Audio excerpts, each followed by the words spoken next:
Fifth place is Tasty Pizza Hanger 45 and Hilltop with 26,000 points.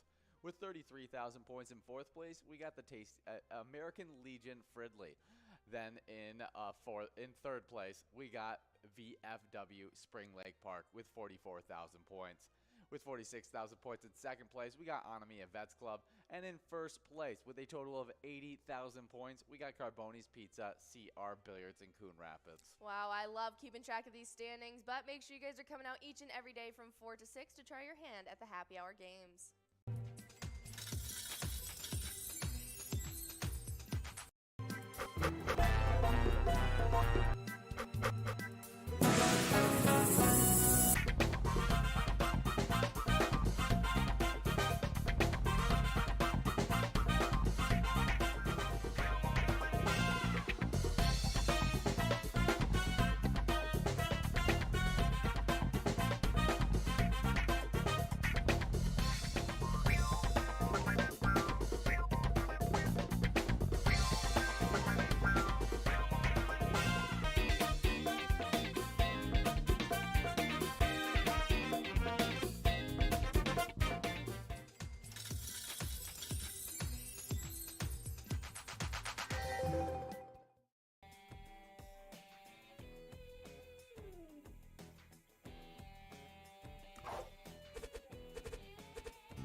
Our mission is to serve the community. Pilot Games has given us the opportunity to provide those resources and so forth that we need to our schools, to our fire department, to our library, to organizations that help the hungry. All of those are all made possible by the Pilot Games organization.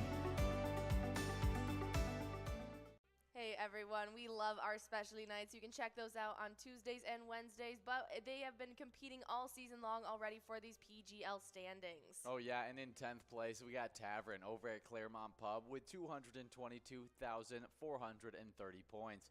9th place is Deb Daniels over at HR Pesties with 227,395 points. 8th place is Jay Stads over at the Bird's Nest with 228,070 points.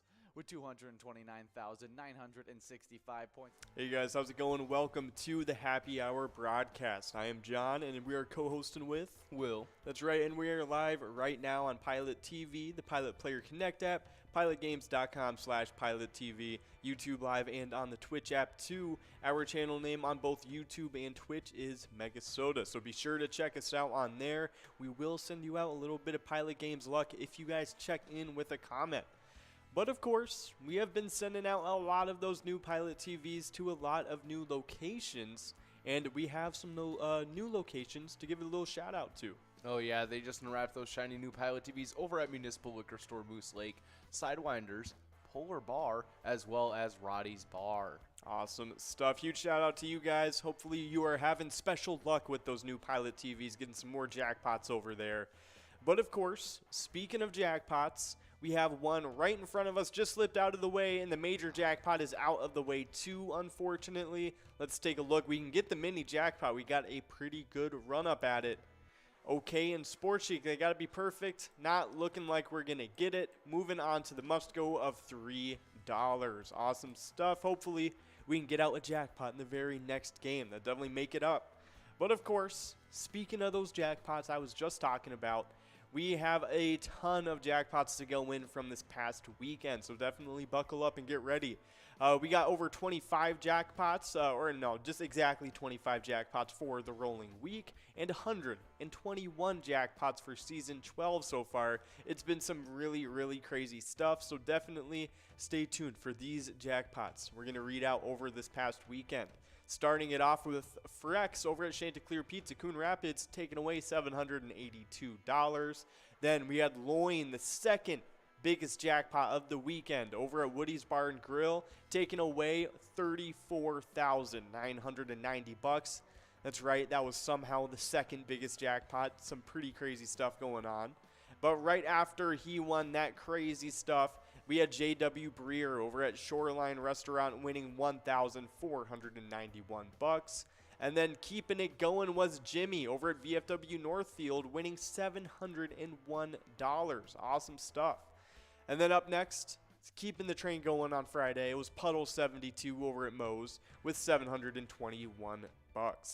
And then ending off things right on Friday night, we had Shanty Duo over at Chanticleer Pizza Maple Grove winning $1,014. Nice job to Shanty Duo and the rest of the winners on that awesome Friday.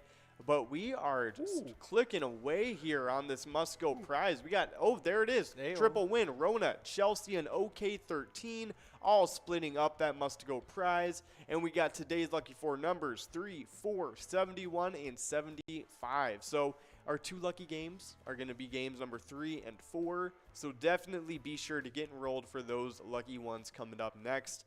But in the meantime, we're going to try and boost this jackpot luck we got going on. We got over $56,000 on the coverall and a ton of other prizes available on the large frame and, of course, the line too. But we got those jackpots to get into from the Saturday and Sunday winners. I'll let you take them away. Oh, yeah, kicking off that Saturday, we had an interesting player with 69 BLT over at Lookout Bar and Grill, taking home $1,548. Next up, still on Saturday, we had C. Matt over at HR Pesties, taking home $708. Definitely nothing to shake a stick at. But they split that win. Actually, that was a $1,400 jackpot that went out between C. Matt and then also the other winner, Jeffrey, who's over at Municipal Liquor Store Twin Valley, when they also took home $708 as well. But next up and ending off our Saturday, we had Puddle Jumper over at Moe's, taking home $602, just making that jackpot list. But ending off our weekend, we had two massive jackpots that went out on Sunday. The first of which went out to Pepper, taking home the largest jackpot of the weekend, actually, over at Moose Lodge Wake Park, taking home $35,894. Definitely a massive jackpot, definitely awesome.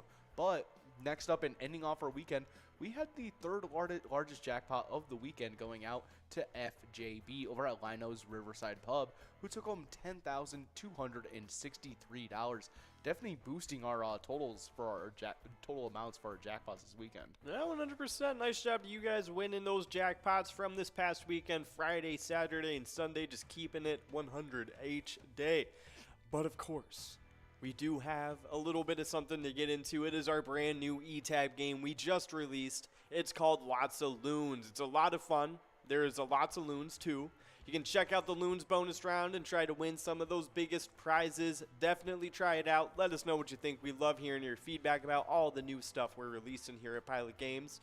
But if you want to keep track of all the new stuff we're releasing here at Pilot Games, give us a like and follow on our Facebook page. Search up Pilot Games and you will see our logo.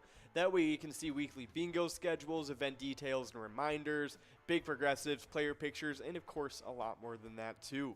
You can also click the website link on our Facebook to see our link tree. It's right in our biography on Facebook. It has links to bar locations all across Minnesota that you can play Pilot Games at, other social media pages like Twitter and Instagram, and a lot more than that too. And of course, if you can't find exactly what you're looking for and you're still left with some questions, you can always message us on Facebook and we'll be more than happy to help you out with whatever you got going on. But we do have balls dropping on this very first game of Skull Bingo. We got over $180 on that line prize, $535 on the large frame, and over $56,000. Excuse me, it's hiccuping over that jackpot. Over $56,000 on that coverall jackpot. Absolutely insane. Ooh. So let's take a look who we got. Conroy over at the Blazer Bar and Grill taking away the line prize right off the bat. Nice job to you, Conroy. So check out our Facebook, message us if you have any issues, and we'll be more than happy to help you. But we got a lot of stuff in store for the rest of this week and every day of this week. I mean, each day we start off with a cup of Joe with Jordy in the morning, But right after that cup of joe, filled with analytical commentary about bingo, about when is the best time to play throughout the day, and of course a little bit of insider information sprinkled along the way too. But right after that, we actually start off our bingo day. Oh yeah, we start that off going from 12 all the way till 1 o'clock, and we start that with our Twins Bingo 25-cent cards. And no matter what that jackpot amount is at, you guys can take that home in 52 balls or less. And I'm saying that because that actually went out today during our lunchtime stream, so that might be something you guys might have been looking forward to. Yeah, that $4,000 jackpot went out during our time from 12 to 1. It was definitely some awesome stuff. But it's not the only bingo that we run throughout our day, because right after that, going from 1 all the way till 4 o'clock, we have our Jackpot Hunter 25-cent cards, where that miner is definitely something you guys want to check out. It started off the day definitely very nicely, but it usually starts off at a 52 ball count at $0, and every time that clicks up $50, it'll be going up 4 balls, meaning it is going out super quickly. But that one has a minor, a major, and a mega, just like our usual Jackpot Hunter $1 cards that we had.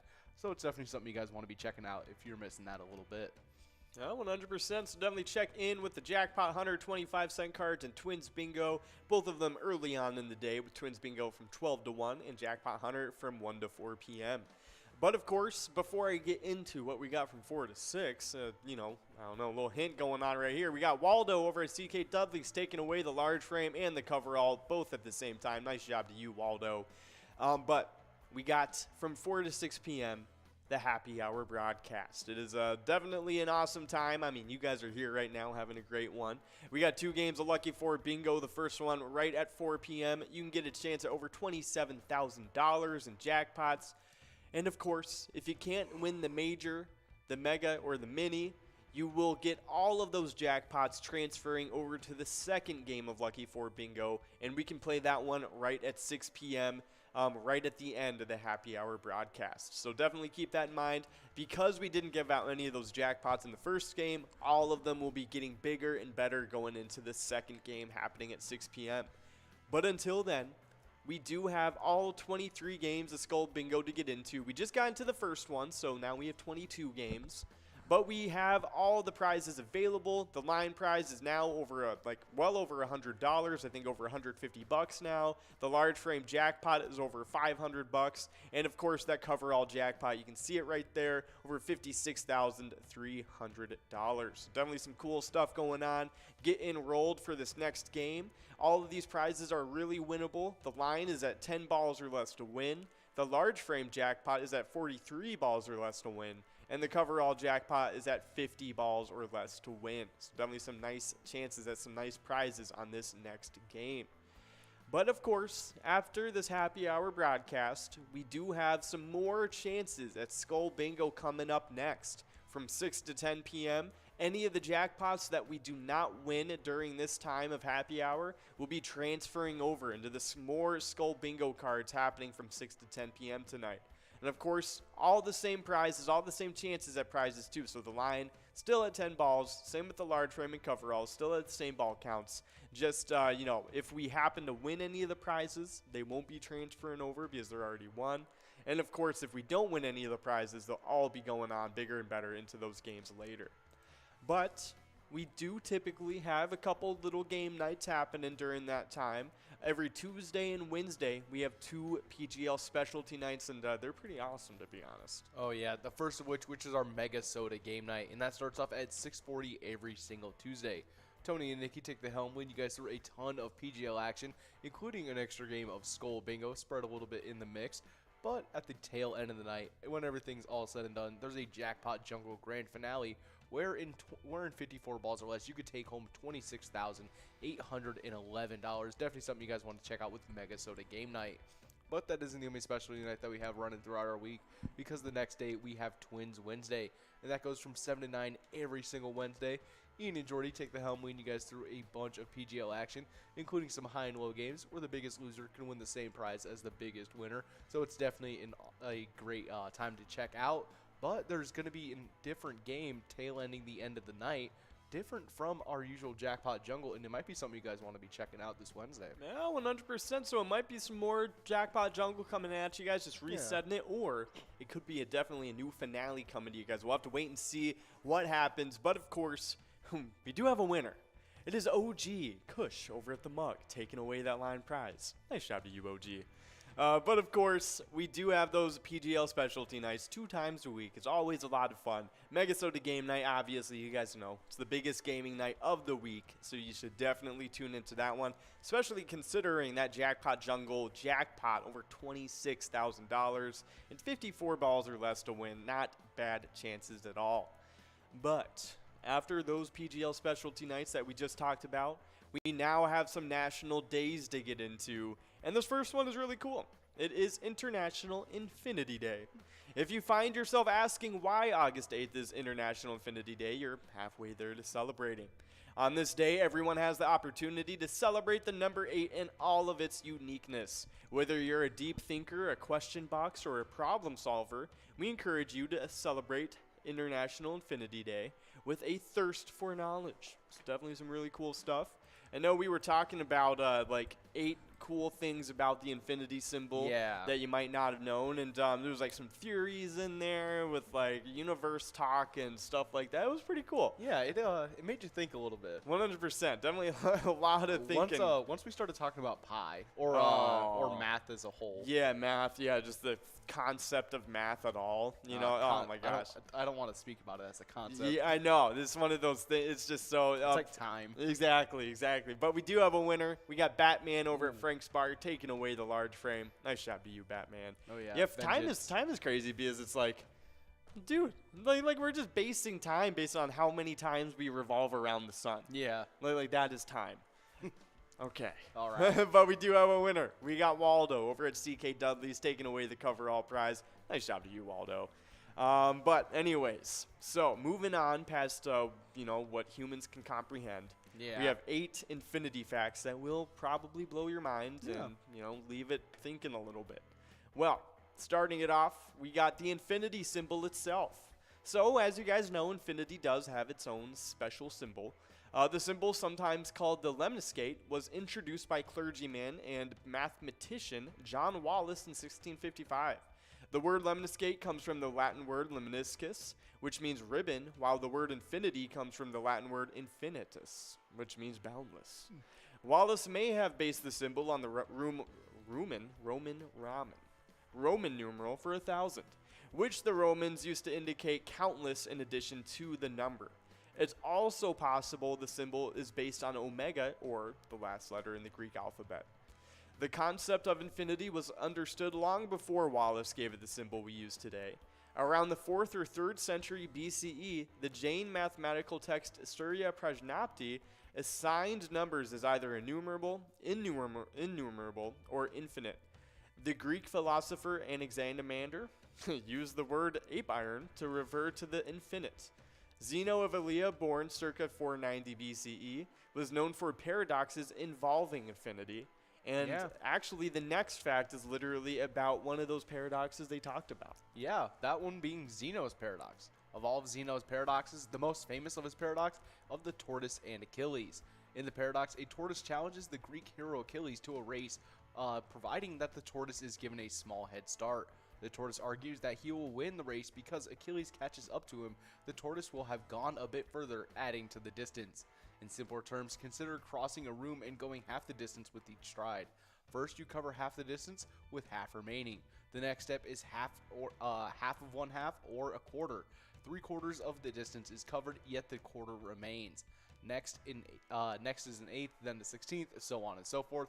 Although each step brings you closer, you never actually reach the other side of the room, or rather you would have taken an infinite number of steps. Yeah, no, exactly. So it's just kind of one of those things where it's like, after infinitely halving a number, you never actually get to 0. It's impossible. Yeah. There's an infinite amount of numbers in between 0 and 1. So it's just kind of one of those things where, but I mean, while that may be, Achilles would totally catch up to the turtle. Oh my gosh, Achilles would smoke that turtle. He would be running. Come on now. Unless the turtle set up some sort of trap to just doink him in the heel, exactly. I think Achilles is catching up. I think he's good. I think if Achilles it's a snapping turtle and it waits and then bites him in the ankle, I can see that. We have different stories. Very true. Very true. But or a tortoise in the hair's going. That's right. That's right. Until then, turtle's probably losing. Okay. But we do have not a loser. We have a winner. Cold as Ice over at Municipal Liquor Store in Ackley, taking away the line prize. Nice job to you, Cold as Ice. But of course, so there's that. And then we have another example of infinity with pi. Another good example of infinity is, of course, the number pi. Mathematicians use a symbol for pi because it's impossible to write the number down. Pi consists of an infinite number of digits. It's often rounded to 3.14 or even 3.14159. Yet, no matter how many digits you write, it's impossible to get to the end just because there's so many digits. Yeah. I mean, I think we looked it up, and there's officially like 1.4 trillion digits or something. Like Yeah. I think they found it. Is there an end to pi? No. They're still discovering numbers, or right? is that the okay? So let's see. All right, sweet. It would take, yeah. So they've just found that amount. So in decimal form, yeah. So it never ends because it's an irrational number, yeah. All right, so that's crazy. They've gotten to like that amount of digits though. They probably did that with a computer. Yeah. I would guess. I think you would have to. Yeah, 100%. Because like just typing them out would take that the same amount of time as saying them, right? Mhm. I think I remember learning about pi in school, and like I think they actually had like a room of computers dedicated to finding more digits. Really? Yeah. How do they find more digits to pi?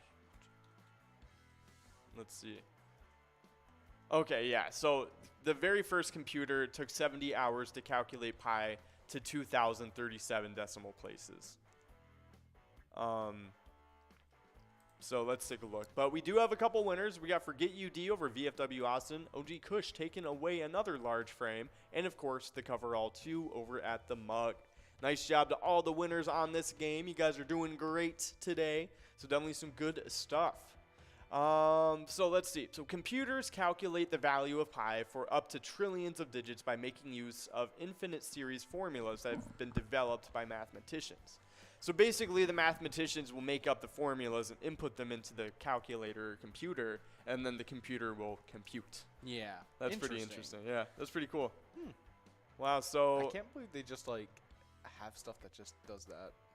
For like they just have like computers that just like find the numbers for pi. exactly, it's just like that's just the purpose of it. That's it's pretty crazy stuff. Something else. Yeah, no, 100%. But of course, we do have some more infinity facts to take a look at. And up next, it is the monkey theorem. Oh yeah. One way to think about infinity is in terms of the monkey theorem.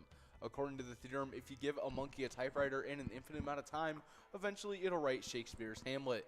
While some people take the theorem to suggest anything is possible, mathematicians see it as more of evidence of just how improbable certain events are. Yeah. That makes sense. But But like, how long? Like, do you really think that it would take? it would take infinity. 100%. Yeah, it would.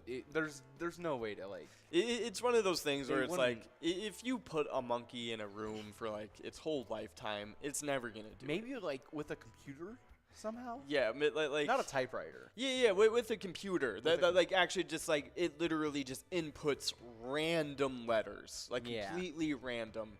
I would believe that it would do it more than the monkey would. Yeah. Yeah, 100%. It would be more likely at least. Oh, a It- computer you can already have it run a script to just yeah. write a Shakespearean play. Exactly. But It like would take a long at that time, point, though. like you can actually like if it's pure randomness, like that the computer is doing it at, you can actually find a way to compute what is the probability of it doing it Yeah. eventually. But with the monkey, dude, you're like it's literally just mashing its hands on the keyboard. Like I there's no way even me would like I wouldn't be able to do that like in like a year. You know what I mean? No. Just constantly mashing my hands on the keyboard. I couldn't do it from memory. No, Like, no. like, I don't even know. That's why I'm saying with a computer they could. Yeah, It'd be exactly. more Yeah. likely, like, okay, for a monkey to randomly type the complete works of Yeah. Shakespeare, it would take 4.1206 times 10 to the 5. Oh gosh, this is like 5 trillion. No, 5 billion. Well, Yeah, nah. it's ridiculous. So basically, 5 million. the age of our 660,000. universe multiplied by a number so big, it would take about like 2,000 pages to write down.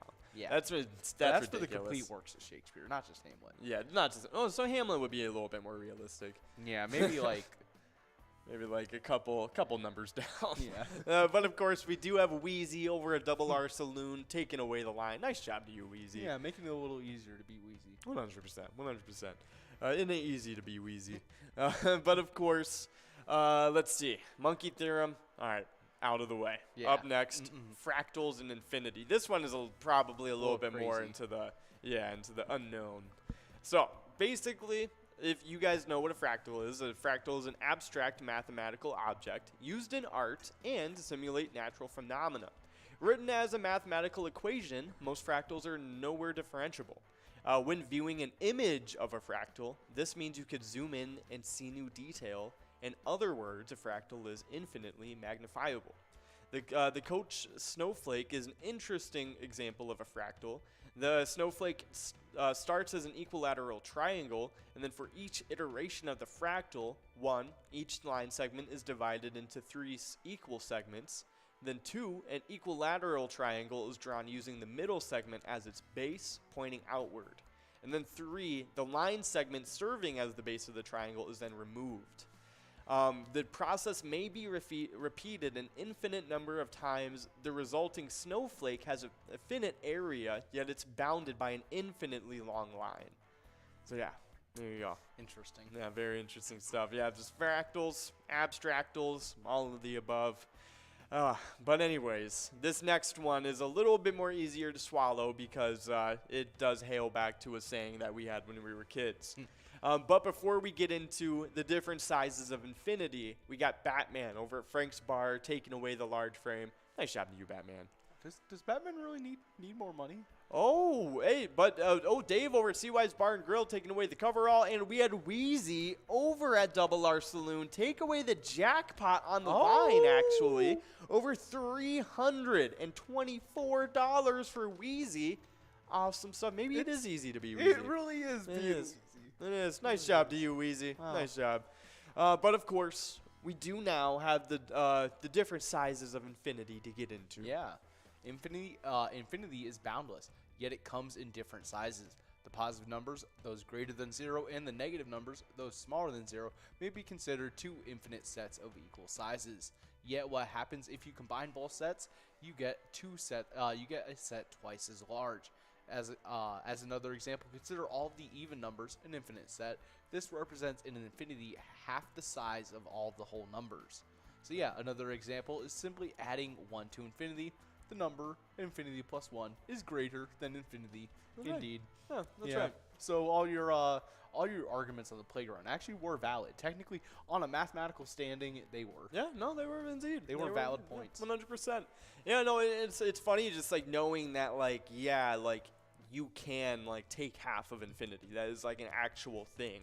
You know what I mean? Like it's pretty weird to think about because like infinity is just an endless amount. So is there truly a half to infinity? No, because there really couldn't be because infinity plus 1. Mm-hmm.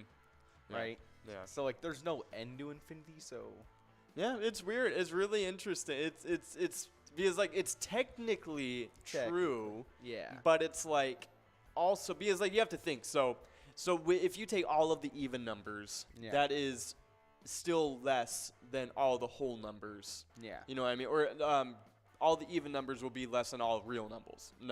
I mean. Yeah. Because at that point you're adding up all the numbers and all the numbers between each whole number, and then all the odd numbers too. It ends up being more technically, but they're still both infinity. So it's a really funny like thing that they got so going on with that. It's so weird to think about it that way. Yeah, exactly. It just almost like doesn't make sense. I don't know. Yep, exactly. But of course, we're all making it up anyways, so yeah, we really are. Exactly. Everything's fake. No. Time, money. Exactly. But hey, cosmology and infinity we got up next. So if you have not gotten enough, what's the term for it? Just like cosmic, nihilism. Just like floating. If you haven't gotten the feeling of floating around on a rock yet, maybe you will with this. Cosmologists study the universe and ponder infinity. But before we go into that, we got Waldo over at CK Dudley's taking away the line prize. Nice job to you, Waldo. Oh, so that's where Waldo's hanging out nowadays. I guess so. Nice. If you needed to find Waldo, he is There over he there. is. But of course, so cosmologists do study the universe and they do ponder infinity. Does space go on and on without end? This does remain an open question. Even if the physical universe as we know it has a boundary, there's still the multiverse theory to consider. That is, our universe may be but one in an infinite number of them. So, I mean, yeah, obviously, if you guys watch Marvel or Spider-Man at all, then you know more than enough about the multiverse theory. Oh, no. So, yeah, I mean, obviously, the multiverse theory is the theory that there are infinite variations of our universe with, like, you know, minuscule things different about each one to huge things different about each one. So, yeah, it's pretty interesting stuff. It's a theory, and I think it definitely has merit to it, but I think it's one of the ones that has the least evidence behind it as of right now. Yeah. But it's definitely one of the cooler ones for sure. Oh, yeah. That just kind of got me thinking about what the furthest we've actually been able to see into our galaxy based on that. And so far, the international team of researchers announced that they discovered what they think is the most distant galaxy ever found. Located 13.5 billion light years away, HD1 is the galaxy candidate that was spotted after researchers spent more than 1,200 hours searching through various telescopes. Wait, so 13 points. So that is like close to when the universe like literally like began, like by their theories. So that is one of the oldest galaxies that they can see, because it's technically 13.5 billion years old is what we're seeing. We're seeing it 13.5 billion years ago. Yeah. That's crazy. That is really crazy. But we do have another winner. It is Batman stealing more money from everybody over at Frank's Bar. Nice job to you, Bat. But hey, you are a billionaire playboy. Come on. Yeah. But Come we on, do have. Bruce. That's right. But up next, we have Lindsay over at American Legion Zimmerman taking away the coverall. Nice job to Lindsay, Batman, and Waldo, all winning prizes on this game. Yeah. So, yeah, the 13.7 is how old I think. So, yeah, it's not. Almost there. That's crazy. So that might be the oldest, like. Do you think that's as far out as it would? Oh, well. Well, it depends on where we are relative to the center of the universe, where we are. So we could be like I don't even know if they know where the center of the universe is. Like, I don't know if that's even like a concept that they have right now. Like, I know obviously it's in theories and stuff with the Big Bang and stuff, but I don't. Yeah, that's not something I'm not really knowledgeable about. The center. I know the center of the Earth. I watched that movie. Yeah, I know that we journeyed all over there. Yeah, we did. It is in Tulsa, Oklahoma. Oh, that makes so much sense. I knew it. What else is Oklahoma, anyways? I don't think they have anything there but the center of the universe. Yeah, so I guess the universe, in fact, has no center ever since the Big Bang 13.7 billion years ago. The universe has been expanding, but despite. So are we trusting? Yeah, we could trust. This is a good space. Yeah, life science isn't bad. I think I think each article is peer reviewed by if it's posted by a PhD person. All right, so the universe is expanding, but despite its name, the Big Bang was an explosion that burst outward from a central point of detonation. The universe started out extremely compact and tiny. Then every point in the universe expanded equally, and that continues today. And so, without any point of origin, the universe has no center. One way to think about this is to imagine a two-dimensional ant that lives on the surface of a perfectly spherical balloon. From the ant's point of view, everywhere on the surface looks the same. There's no center on the sphere's surface, nor is there an edge. So if you inflate the balloon, the ant will see its two-dimensional universe expand, draw dots on the surface. They will move away from one and the other, just like the galaxies in our universe do. That's crazy. But the thing with that though, with that metaphor, is that there is this like a center to the balloon. I guess if you would need pi. If they're arguing that like it is only the surface of the balloon that's expanding and there's no center. I think that's what they're trying to get at, maybe. That's a weird concept. I didn't know that they that whatchamacallit it makes sense that there isn't a center to the universe. But I never thought about the fact that there was no point of origin for the Big Bang. Yeah, I would have thought. Yeah, that's a pretty interesting thought, and it makes sense though. So yeah, that's crazy. That's really crazy. That's funny. Yeah, interesting stuff. I'll have to look more into that sometime. That's really Yeah, I fun. kind of want to look into that sometime. But of course, we do have a line prize winner. It's Waldo over at CK Dudley's, a little back to earth. Nice job to you, Waldo. But yeah, pretty cool stuff. Universal, cool. But now we have dividing by 0. Ooh. And it is a no-no in ordinary mathematics. In the usual scheme of things, the number 1 divided by 0 cannot really be defined. It's infinity. It's an error code. However, this isn't always the case. In extended complex number theory, 1 divided by 0 is defined to be a form of infinity that doesn't automatically collapse. In other words, there's more than one way to do math. Yeah, and so that kind of brings back up to the thing about how math is just kind of like. Yeah, was it invented or was it discovered?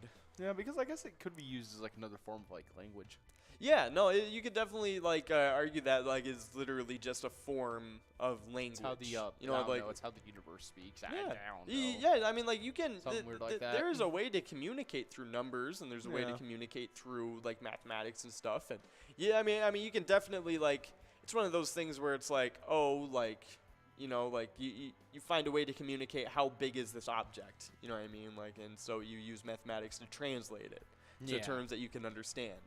And it's definitely, it's pretty crazy stuff. And then math is really, really crazy once you start getting into theories, though. Once you start getting into mathematics, it's, once you're actually like in like college courses for it, it's like, yeah, even for like once you actually talk to mathematicians that develop theories, like it's ridiculous. Like it's like, oh no, it's dumb. Like they are really making stuff up over there. Oh yeah. But we do have a large frame winner. We got Trish K over at Bleachers, and we got Wheezy over at Double R Saloon.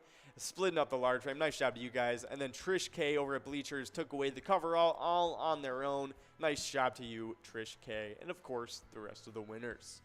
But yeah. So dividing by 0, definitely a pretty interesting concept. But yeah, other than that, not really a whole ton of stuff going on with Infinity. Yeah, that's right. But so but this article does kind of raise the question like, how old is mathematics? Yeah. So the tale of mathematics is as old as humanity. It has evolved from a simple math, like counting cattle, to an intricate study of an object through abstract concepts like we know today. It's still not like it was not until 600 BC when civilization settled and various occupations began that math began its initial development. It was used to measure plots of land, calculate the taxation of individuals, and a bunch of other things, as well as later in 500 BC, we saw the development of Roman numerals, which are still used to represent numbers today.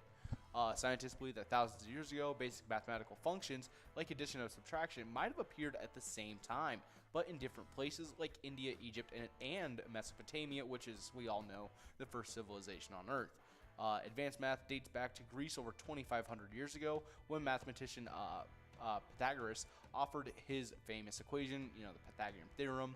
Since then, mathematicians started working on expanding their understanding of mathematics, yet no one could find one true answer of the big question. But yeah, and it's all talking about like whether or not mathematics already existed in the universe, and everything like that. That's a crazy question. No, 100%, because it's one of those things where it's like, did language exist in the universe before we like made it? You know what I'm saying? Yeah, like, did it just communicate? Yeah. Even plants. Like the smell of grass is just grass warning the other grass that it's getting cut down. Yeah, and it's a warning sign. Yeah, exactly. Yeah, because they're all connected smell. under the grass. It's literally just one big plant, grass, or a multiple plant. But it's our cries for help. Yeah, literally. But it's crazy because I had a thought in my head. I totally forgot what I was gonna say. But whatchamacallit, we do have balls dropping on this game. $118 on the line, $688 on the large frame, and $56,000 on the coverall. And 52 balls or less, you could win that jackpot.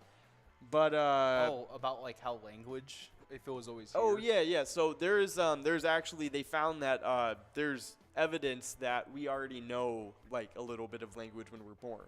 Like that is like kind of like implanted in us, like that like language is like kind of something that we're predetermined to like know and learn about and stuff. Yeah. And so like that's something you can argue like, okay, because like that's the way our vocal cords are arranged. It would make sense that we're able to make such so distinct and unique noises. You know what I mean? noises one after the other to create and format words. Yeah, exactly. So it's definitely very interesting. But of course, I mean, you also think about like, okay, like you can argue like, oh, it's because we've had language for like millions or so of years. You know what I mean? We've been speaking language like this for a while. So it makes sense that it's just hardwired into our instinct or DNA now at this point. Yeah. But it's also like, okay, well, what if it was always just like that? What if humans were just like that? You never know. But of course, we do have a line prize going out to Irish Party over at Cowboys Jacks New Brighton, taking away the line prize. Nice job to you, Irish Party. Well, yeah. So some people argue that this is talking about whether or not it was like if math already existed in the universe. So some people argue that unlike the light bulb, mathematics wasn't an invention but a discovery. The idea behind it is that mathematics exist in the mind of God or the Platonic world of ideas, as we know, as we do discover it, a position known as Platonism. It is the name from the ancient Greek thinker and mathematician Plato. He believed that mathematical entities are abstract and exist independently in their world outside of space and time. Yeah, I mean, like I can definitely understand that. I mean, it's one of those things where it's like I feel like true mathematicians would probably like just realize like the further they go and discover new things, it just like it is like discovering new things, I guess. Yeah. So that like because it's just like everything kind of falls into place once you realize like, oh, this works because of everything else that works. Yeah. So this is like something new that works. Okay, so this is a good view. Okay, so the way they see it is some mathematical ideas are so fundamental that even if you didn't discover them, someone else would have. Mathematics is the language of science, and its structures are innate to nature. Even if the universe were to disappear tomorrow, the eternal mathematical truths would still exist. It is upon us to discover it, understanding its functioning, and build our knowledge to find solutions to the physical event we seek to control. That makes sense. Yeah, no, So it's just there. We're just, I think there definitely is like a default amount of like whatchamacallit, like things to mathematics that like just exist and are plain in the world. You know what I mean?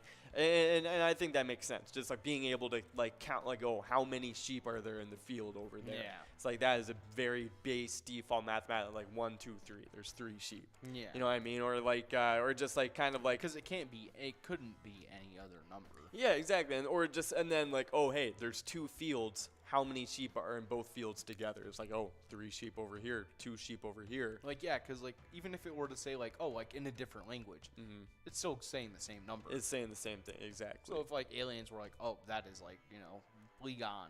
Yeah, exactly. It's like, oh, Blegon means 3. Yeah, exactly. It's like, yeah, exactly. that's just math. Exactly. So it would probably just be the same thing across the universe. They'll just have different ways of getting through their. Yeah, and plus the only I think exception to that would be if they viewed living beings differently or like had a different perspective on how much was a certain number. You know what I mean? Yeah. Like that would be the only like exception I could see where it's like, oh, like they're counting a living being by its atoms instead. You know what I mean? Like they're counting a living being by its organs or something like that. Gosh. You know what I'm saying? Like something weird like that. That's the only thing where I would see it would be different. Yeah. So it's like one of those things I feel like has to just exist. You know what I mean? Like base mathematical institutions like that just have to just be real and exist outside of space and time, like Plato said. Yeah. And that would make sense to me. That would 100% make sense. But of course, this article just goes on and on and on into man, further it does. theories and stuff. Oh, like the Fibonacci sequence and stuff like that. Oh Yeah. gosh. Yeah, that's pretty. So many theories. Of course. But of course, we do have limited time for all these theories, so we'll move on and stop burning your brains over there. But happy International Infinity Day. It is definitely a cool one to celebrate, cool one to talk about and discuss. Oh, yeah. And, of course, always a great opportunity to learn a little bit more about anything Infinity. But we do have an extra International Day to get into, and I'll let you take this one away. Oh, yeah, this one is International Cat Day. International Cat Day, observed annually on August 8th. this is a day to celebrate one of the world's favorite pets. But yeah, who doesn't love cats? I don't know. There's not many people I've met that aren't at least slightly fond of them. Oh yeah, 100%. Like cats are the cool pets, you know? Yeah. They're just like relaxed, they hang out, they're not much, they're not too up and around. I definitely I know a good amount of people that don't like cats that much. Really? Yeah, but it's just for the fact that like it's like, oh, like cats are a-holes, blah blah blah. Like cats like are just kind of whatever. And also people just don't have good experiences with cats and stuff too. I even know a good amount of people that don't like dogs either. That are just very fearful about dogs and stuff. And it's so funny because like it's the type of thing where it's like they could be like approached by a dog and they'll like jump up on a couch. You know what I mean? Oh, Just be like, get away from me, you beasts. You know what I mean? And meanwhile, it's like a little like Labrador just be like wagging his tail, being like give me a treat. It's like give me some pets, come on.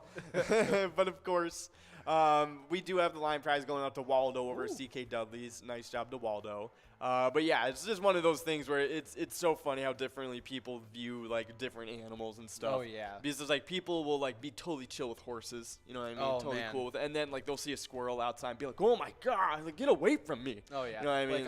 I like reptiles and stuff. Like reptiles are so cool, but Yeah. like everyone else in my family other than me just doesn't like them. Yeah. Oh yeah, 100%. This is definitely very very different stuff. Yeah. But we were looking up cat facts earlier today. So let's take a look at some more and see what cat's going on with what they got going on. Yeah.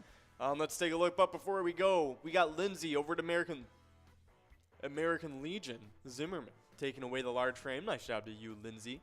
But starting off these cat facts, we got the oldest known pet cat existed about 9,500 years ago. That's pretty. Oh, excuse me, that's pretty cool stuff, 100%. But we do have a winner on the coverall prize. Oh yeah, we got Shirley over at VFW Austin taking home that $17 Musco prize. Good job to all of our winners in that game, Skull Bingo. That's crazy. So, okay. So, the oldest known pet cat existed 9,500 years ago. So you're probably thinking like, oh, ancient Egyptians? No, that was way before the ancient Egyptians. So, in 2004, French archaeologists discovered a 9,500-year-old cat grave in Cyprus. This makes the oldest known pet cat, and it predates Egyptian art about cats by over 4,000 years. That is insanity. Wow. Here, I'm gonna look up Cyprus' oldest cat. I wanna learn about that cat. So, it was found. What was his name? I don't know. I want to know. Wait. So it was dating from 7,500 to 7,000 BC. Okay. Let's take a look. He's a little old. Yeah, it is a little old. I wonder what kind of cat it was. It's just like some random little like tabby cat. Yeah, I was gonna say it's like a tabby cat or something. Let's see. So, since at least the time of ancient Egyptians, cats have been cherished as companions, worshipped as idols, and kept as agents of pest control and good luck. But now, those French archaeologists found evidence that our close relationship with cats may have begun much earlier. So, this was back in 2004, so many of you probably might even know about this. Yeah. But this new find, newish, from the Neolithic village of Shilaru Cambos, predates early Egyptian art depicting cats by 4,000 years or more. So that's pretty crazy stuff. So the process and timing of cat domestication has been terrifically difficult to document, said Melinda Zetter, a curator of Old World Archaeology at the Smithsonian Institution in Washington, D.C. And she was the president of the International Council for Archaeozoology. That's pretty crazy. Let's see. Never mind. But that was Discovery, wasn't it? Yeah, National Geographic. That was National Geographic. National Geographic is trying to make me pay for their knowledge. Remember when they had those zoo books that you could get like once a month? Yeah. No. Those were classics. No, that was pretty cool. Look at what they've become. I know. But let's see. So So wild cats probably began to associate with humans as agricultural societies arose in Western Asia. Approximately 11,000 to 10,000 years ago. So it seems that cats probably came more and more frequently into villages where grain stalks attracted numerous mice. I think that human beings rapidly understood that they could use cats for reducing the number of mice. Yeah, that's pretty good. We're Pretty so good thinking. smart. That's right. So that was said by the author Jean-Denis Vien of the CNRS Museum National de History Natural in Paris. Honestly, who's really smarter in all this? Like, dogs and cats or humans? Oh, Because- dogs and cats for sure. Oh, they Like, just free wandered into ride. a place to get free food, get taken away from their natural predators, and they just get to live in like luxury. Ridiculous, ridiculous. we Oh, just, my goodness. We just brought them into it. Yeah, literally. But we do have a winner. It is none other than Ranger Tra over at Club 57 Starfire Grill, taking away the lion prize. Nice job to you. But yeah, so definitely pretty cool stuff. But yeah, they were found on that island of Cyprus quite a while ago, so that's Yeah. pretty cool stuff. The cat was the mayor of an Alaskan town for 20 years. It was an Oh. orange tabby cat called Stubbs. I knew about that, actually. Honestly, good for Stubbs. Yeah, it was a small town in Alaska for 20 years. He had several uncontested elections, and although he didn't hold any true legislative power, he was loved by locals and tourists alike. Oh, I hope they got him a little suit or something. Yeah, I agree. A little top hat. Yeah. Oh, hey, speaking of, we got Mad Hatter over at Boudreaux's Bar taking away the large frame. Oh, of $770. Ooh! With a massive Mad run-up for Hatter. our coverall prize, too. Oh, 5 balls away. Come on, let's make it Samson happen. out Let's there. make it happen. Let's go. Mad Hatter. Oh, my goodness. That was Man. a nice win. Awesome stuff. Love to see it. But, of course, we were talking about mind-blowing facts about cats. And hopefully somebody gets it out. 50 ball. No, we missed it. Aw. $18 going for the must-go coverall prize. We got Sansom and Zip, both 3 balls away. But let's see. There was a richest cat in the world, and it had $7 million. Ah, I thought it's those cats from Cat Scratch. That's right. La, la, la. That's right. The richest cat in the world, according to Guinness World Book Records, is Blackie. When his millionaire owner passed away, he refused to recognize his family in his will and instead gave a £7 million fortune to Blackie. We can't believe this interesting cat fact. That's a pretty crazy That is one. definitely what that show is written about. Yeah, 100%.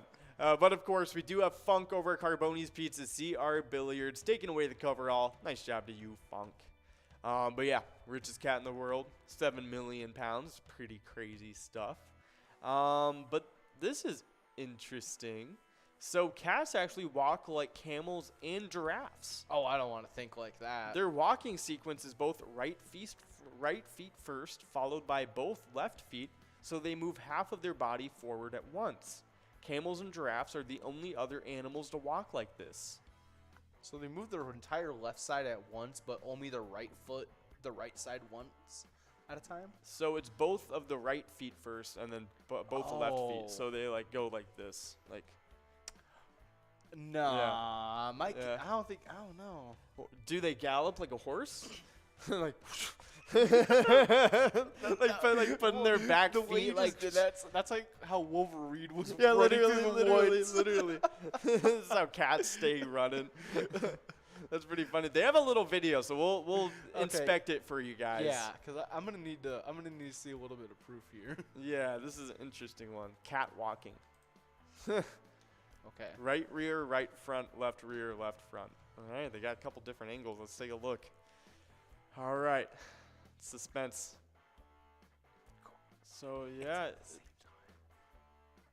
it's weird. Oh yeah, that's crazy. Oh. Yeah. So it kind of picks up its like the back leg first, and then And then it kind of like it goes forward. it's like high fives of the foot, like on the way. It's like he like kicks it forward. He said, "Get moving." yeah, literally, like keep it pushing. bud. Keep That moving. that's hilarious. Yeah, no, it does do that. It's crazy. Well, All right, I guess all we can do now is look at giraffe walking. yeah. Let's take a look. Giraffe walk. Oh no. Yep. Oh no. Wow. It's exactly the All same. right, camel. Let's take a look. Okay, camel walking. The camel walk. Oh. Yep. Wow, that's crazy. That's crazy. Yeah, no, camels, giraffes, and cats all walk the same. Interesting. And I wonder if they're that the- refers to big cats as well, I don't know. Let's take a look. like a tiger. Yeah. Let's see. I wouldn't be surprised if it does. Yeah. I would be surprised if it doesn't, to be honest. Let's take a look. We're not seeing anything. We're just seeing like the shoulder. We're just seeing, yeah, You know what I mean? ears. Yeah. No. Yeah, they do. It walks like the cat does. Yeah, Oh, yeah. see? Like it Okay. kind of lags with the back foot first a little bit, and then it picks up the front foot, but it does do it. Yeah. That's crazy. Yep. I'll be darned. Yeah. Yeah. Wow, that's a big paw. Oh my goodness. Yeah, Wow. that's why people talk about like tour guides. Tour guides don't want to like sea lions and tigers and stuff. Mm-mm. No. No, they're those paws chilling are if like- they're not ever That seeing was them. like that big around for a paw. Yeah, exactly. That's like bigger than your face. Oh, that Oh. paw too. That's yeah. yeah, that's crazy. Oh, no. Yeah, Yeah, it is. that's crazy. Wow. It just it has that little delay where like it picks up the back foot first and then it like Yeah. kind of leases around The like the that. front foot kind of like just like flicks forward towards the end of their back stride. I don't know, Yeah. like a puma. I don't know what else. Oh, here we But go. yeah. That's super easy to see like that. Yeah.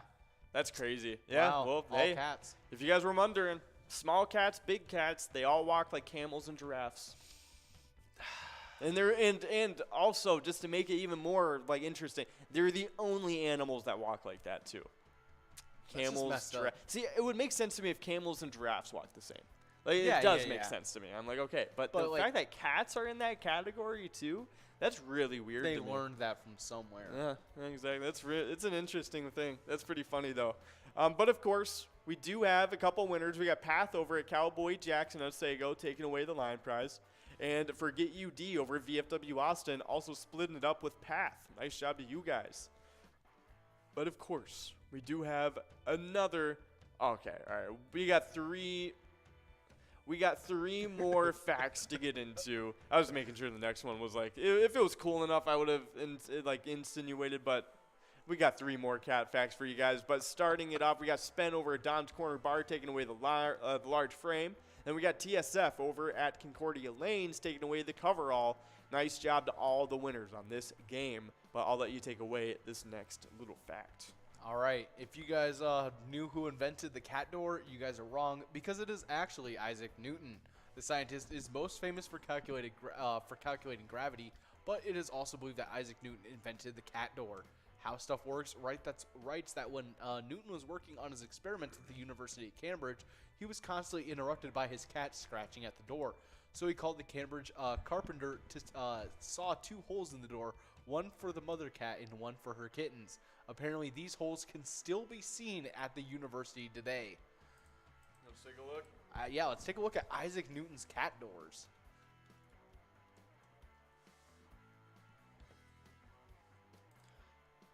Let's see. Nothing is immediately oh, yeah. I think this is it. I think these little Newton's door. Yeah, here it is. Apparently, it's this little door right here. Oh, that's so fun. Yeah, it's like just sawed in the corner of his door. Did he need the carpenter to come do that? Yeah, really. I guess like he probably just didn't have a saw on hand. Oh, He was I guess, too yeah. busy thinking about apples. I was gonna say he got hit in the head a couple times with the Yeah. apples. Truth. That's funny Wow. though. Hey, that's pretty cool. It was straight up just a hole though. Like, Yeah. I don't know if I would really classify that as a cat door, to be honest. Nah, he just sawed a hole. in Yeah, his it's just door. like, gosh, I'm so annoyed by the just like let them in. Let them in. Yeah, that's pretty funny. I guess like it's better than just taking his door off the hinges. I guess. Yeah, literally. But I would say that is a cat hole and not a cat door. Yeah, because the door has a door closes. Yeah, no, it's like a flap. It has a flap with it. Yeah. So let's see. I want to see who actually invented the cat door now. Isaac Invented Newton.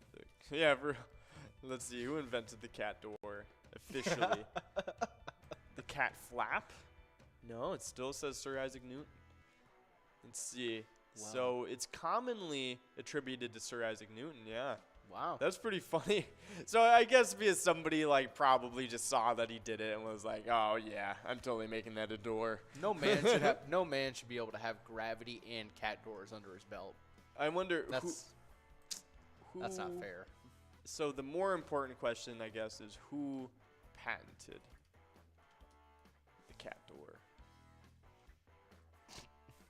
Nobody. So let's see. Yeah. So, oh wait, So apparently Geoffrey Chaucer described a primitive cat flap in the Miller's Tale from his Canterbury Tales collection, which was published in the late 14th century. So that's in the 1300s. That's 300 years before Isaac Newton. Yeah. Isaac Newton, I'm pretty sure he was in, what, like 1500s, 1600s? Yeah, 1600s. So, yeah. Oh, hey, cat flap might have been a thing before. Okay. I would believe it. It's one of the, like, I would say a cat door is one of those things where it's like it wasn't really truly ever invented. Is somebody else just was like, hey, that's convenient. Yeah. And just like thought about doing it. Like whoever the first person was, it's kind of like, Like, the first person who tried milk. Exactly. It was probably the first person that just like had a cat and was annoyed by their cat scratching at the door all the time. It's the first person to just take a saw to the bottom of the door. Exactly. And then put a piece of cloth over it or something. For real. To Yeah. keep bugs out. Literally.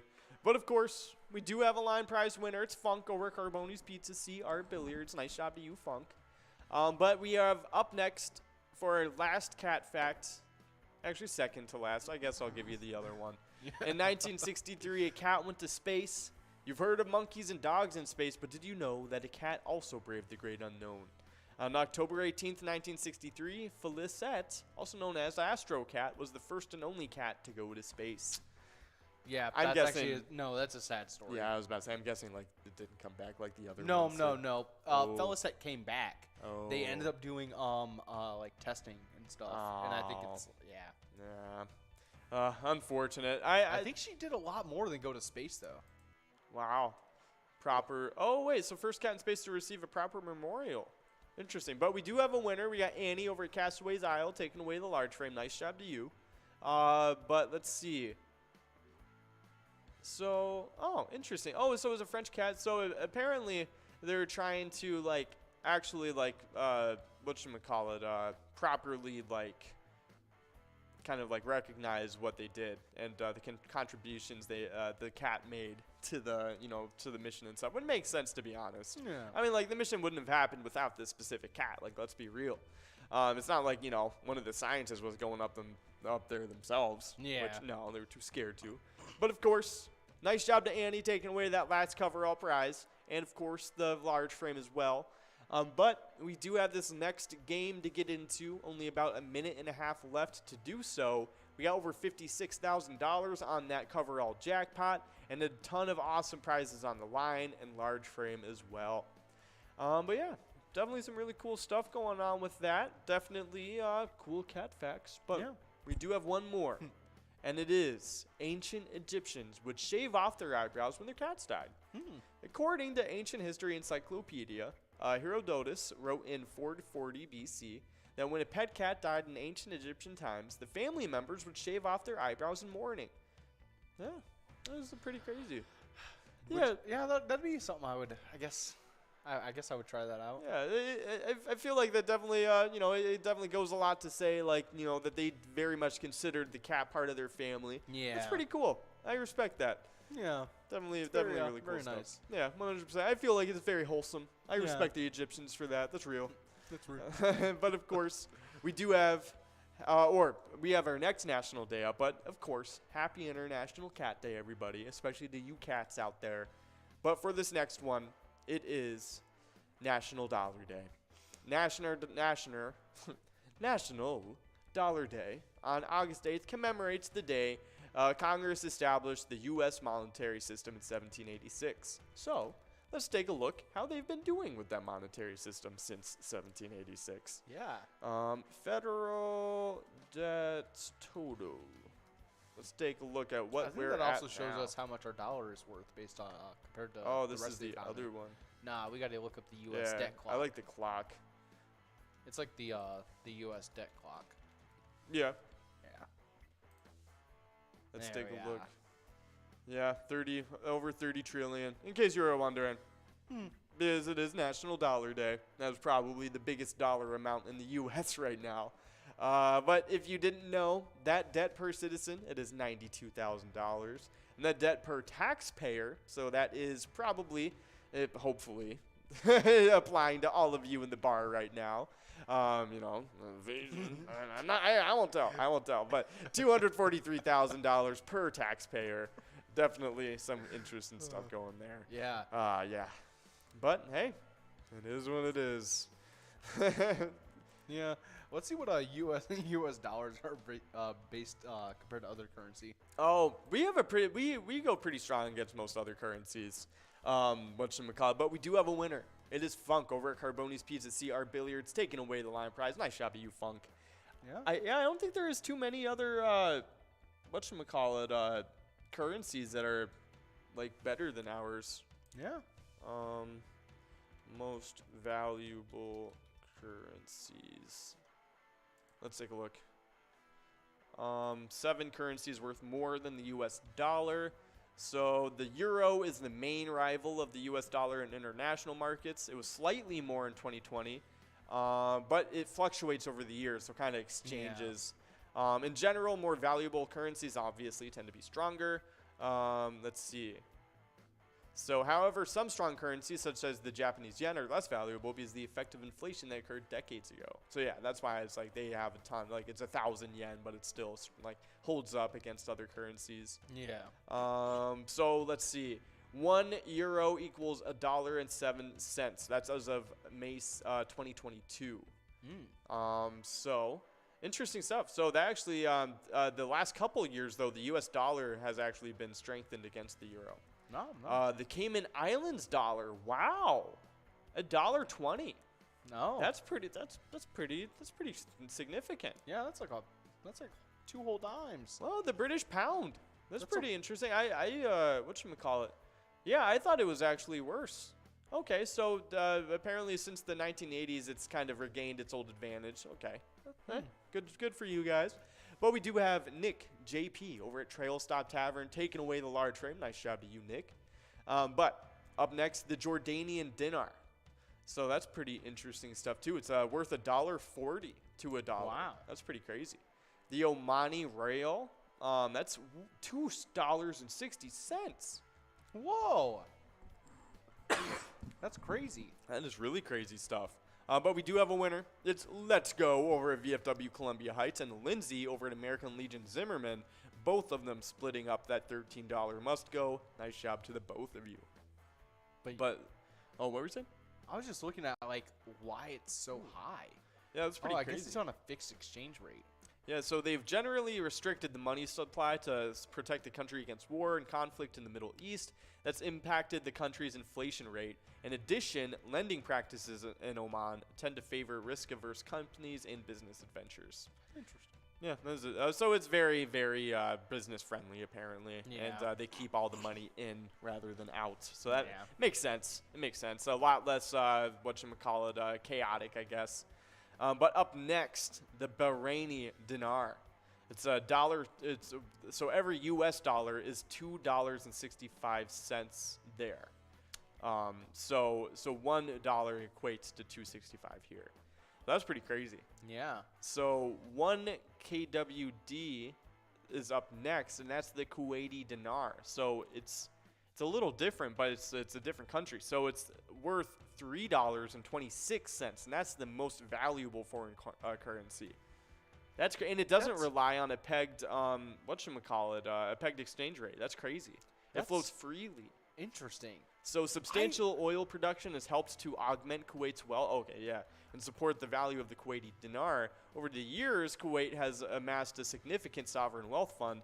The Kuwait Investment Authority manages this fund and helps to ensure that Kuwait remains prosperous. That's pretty crazy. Man, all that time Ali spent bragging about how they drive in Kuwait. Yeah. It's all about how they invest in Kuwait. Dude, it's great. No, our friend Ali, he is from Kuwait, and he drives crazy. Yeah. He is an insane driver. He's a decent driver. He drives crazy though. Oh my goodness. And he'll be like, I'm driving like in Kuwait right now, and he's like. And every time it's driving at Kuwait, we fear for our lives. Yeah, like he's like driving like literally sideways on the road somehow. I was like, dude, how did you get the car upside down? Like, We're on two the main wheels. street in town. Yeah. It's like, oh my god, yeah, no, the dude is craziness. I feel like he would have bragged about how much the Kuwait dinar is worth. Oh yeah, for real, he probably has at some Yeah, point. we just forgot. Yeah, literally. But no, it's funny. And you know, I always was kind of like whatever. Like he drives a little like recklessly, okay, whatever. Yeah. But he posted videos when he went back to Kuwait with him and his buddies, and they were straight up driving on two wheels, like on one side of the car. It was like everyone in Kuwait drives like that. Yeah. Like it was crazy, and like he was like posting videos of his friend like passing people through like the middle of lanes, Like and cutting- like cutting going lanes. on the side of the highway and just like going back in. It's like, it was crazy. I couldn't believe it. No, there's no laws. And there'd be like cops on the road too. Yeah, no, well, And they just don't care. They have a lot of laws, just not traffic laws. Yeah. Traffic laws is something that they're actually very lax in, and I talked to him a lot about it too. It was crazy. He says like they don't treat it nearly the same as they do here. Like it's a lot different. But yeah, it's interesting. I wonder if their like rate of traffic accidents, like if it's that much higher, or if it maybe is even just the same. I don't know. But as you look it up, we do have a winner once over at Corner Pocket, taking away that line prize. Nice job to you once. Let's see. It's traffic accidents in Kuwait. Yeah. So, okay. According to the latest WHO data published in 2020, road traffic accidents deaths in Kuwait reached 649, or 8.51% of total deaths. Okay. The age-adjusted death rate is 18.99 per 100,000 of population ranks. It's only it ranks number 80, That's not bad. That's like really, really not bad at all. and their traffic laws are so relaxed. Wow. Like number 80 in the world per 100,000 population. But like, if you also like look at the countries with the most like relaxed traffic laws, and then look at the like countries with the most like strict traffic laws. Yeah, no, look at our traffic laws. It's pretty crazy. Oh no, we're not actually not that bad. Oh, interesting. We're actually way below them. We're at number 120 in the world. Wow. Wow. Who's at number one? Oh, I don't know. That's scary. Oh, this is unfortunately alphabetized. Interesting. I really wonder. That actually is very interesting. But we do have a winner. It's Joy and Sarah Money, both of them splitting up that large frame. Sarah Money is playing over at VFW Austin. Joy is playing over at Bay Street Grill and Pub. And Joy is also taking away the coverall all on their own. Nice job to you, Joy, and of course the rest of the winners on this game. Let's take a look though. That's very, very interesting. I'm really let's see. Yeah, I don't know if there's a way to see very easily up the site. Is it Dominican Republic? Wow. Click Zimbabwe, yeah. Malawi. Click look at on Liberia. Dominican Republic on that, since that one's alphabetized. Yeah. There we go. Oh, I saw it for a sec. Yeah. Oh, there we are. Yep. Yeah. Wow. Number one. That's crazy, and that's only their third. That's their third most leading cause of death. That's Wow. crazy. So that's wow. That's really crazy. So per 100,000 is 67 per 100,000. Wow, that's really, really crazy. But I mean, as normal, heart disease and stroke is like at the top of the list though for them. I think that's like most of the world. It is most of the world. Heart issues are actually the leading cause, I think, all over the world. Yeah. For any, and that's just like it's like natural cause. You know what I Yeah. mean? It's like one of those things where you just get old, and Yeah. and your heart starts to. But yeah, that's crazy. That's really crazy. But hey, road traffic accidents are not actually that bad here in the United States. I wonder what it's like in Germany. They have pretty relaxed traffic Oh. laws. UK, is that last in the world? No. I mean, it is colored differently, like the number one was. Maybe. That is really crazy. So what did you say? Germany? Yeah. Let's take a look at Germany. So UK. So yeah. Okay. So it's colored this because they might be like the bottom 20 or something. Yeah, I think that's what So it is. 'cause Germany look is at all these. 170. Yeah. All Oh, these are purple. who's the best? Who's the best? Antigua. Okay, slash so Barbados. they might just not have very many cars on the island there. Yeah, That makes Japan's sense. really low, which is That makes sense too. That's pretty crazy considering the racing that they have Yeah, going on. well, they have a lot of they do have an okay amount of cars, but I mean most people travel by train and subway. Yeah. But yeah, Or bullet train. UK is pretty low, 173. That The is really lowest- crazy for yeah. UK. Yeah, the lowest it goes to is 183. Europe, they're pretty good in Europe. They're doing pretty good over in the UK. Look at way down here. Yeah. They're only pretty far off. Iceland, Norway, Switzerland, Singapore. Yeah. Singapore's very strict with a lot of laws, though. Yeah, You yeah, can- I know don't they even think are. you can have chewing gum legally in Singapore. I don't wanna spread that really, falsely, but really, that's crazy. Yeah. I wouldn't be surprised if it is a lot harder to get a license and stuff there, like just to Yeah. be able to prove that you can really drive. Wow, that's pretty crazy. Looks like Man. Dominican Republic is up first. Wow. That's really crazy. I wouldn't have really guessed Dominican Republic, to be honest. Let's see. Honestly, I would have guessed the United States to be up a lot higher. I'm gonna be I real. really would have, too. Yeah. But we do have a winner. It is Nick JP over at Trail Stop Tavern, taking away the Lime Prize. Nice job to you, Nick. But yeah, that's pretty cool stuff, though. Yeah. That's really interesting. Well, I mean, it's not super cool, but it's interesting to know about. Definitely really crazy. Not something I would have thought of, and I'm kind of. I don't know if I want to say I'm glad that there's a website that has all of that strictly broken down. Yeah, no, That's pretty it's worldlifeexpectancy.com. Wow.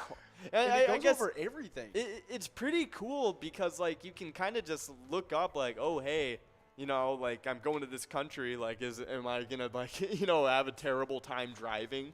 And I guess it's a pretty good way to go. it's a good You thing know, to look yeah. up I guess beforehand. kind of like look up before too. Yeah, 100%. That's pretty crazy. I mean, this is definitely also good stuff to just be whatchamacallit, I feel educated about, just knowing like, oh hey, maybe I should probably look into like heart health later in life when it comes to Yeah. it, or you know other stuff in the country too. Just because, you know, especially in the United States here, just because the amount of like fast food and processed food that we eat, that Yeah. is something that you know is definitely going to have to be looked at later in life for sure. Oh yeah. But for now, For I will continue to enjoy my Taco Bell Oh, and Panda Express. and Panda Express, Culver, all the above. Ooh. But we do have a winner. It's Sarah Money over at VFW Austin, taking away the large frame. Nice job to you. But of course, we do have some more stuff to get into past this National Dollar Day. Up next, it is, of course, National Frozen Custard Day. When it comes to scooping up a delicious celebration, this day knows how to do it right. With a smooth texture and fresh flavor, frozen custard is always really, really great stuff. But we do have a winner on this coverall. Oh yeah, we have B&A and JoJo. B&A over at Lucky 13th Burnsville, and JoJo over at Carboni's Pizza CR Billiards. They'll be putting up that $21 must-go prize. Awesome stuff. Nice job to you too. But let's take a look at the best frozen custard flavors. Earlier we looked up Culver's. So Yeah. we'll go over the top three really quick. Just let you guys know what was at the top. Yeah. So let's take a look at what they got.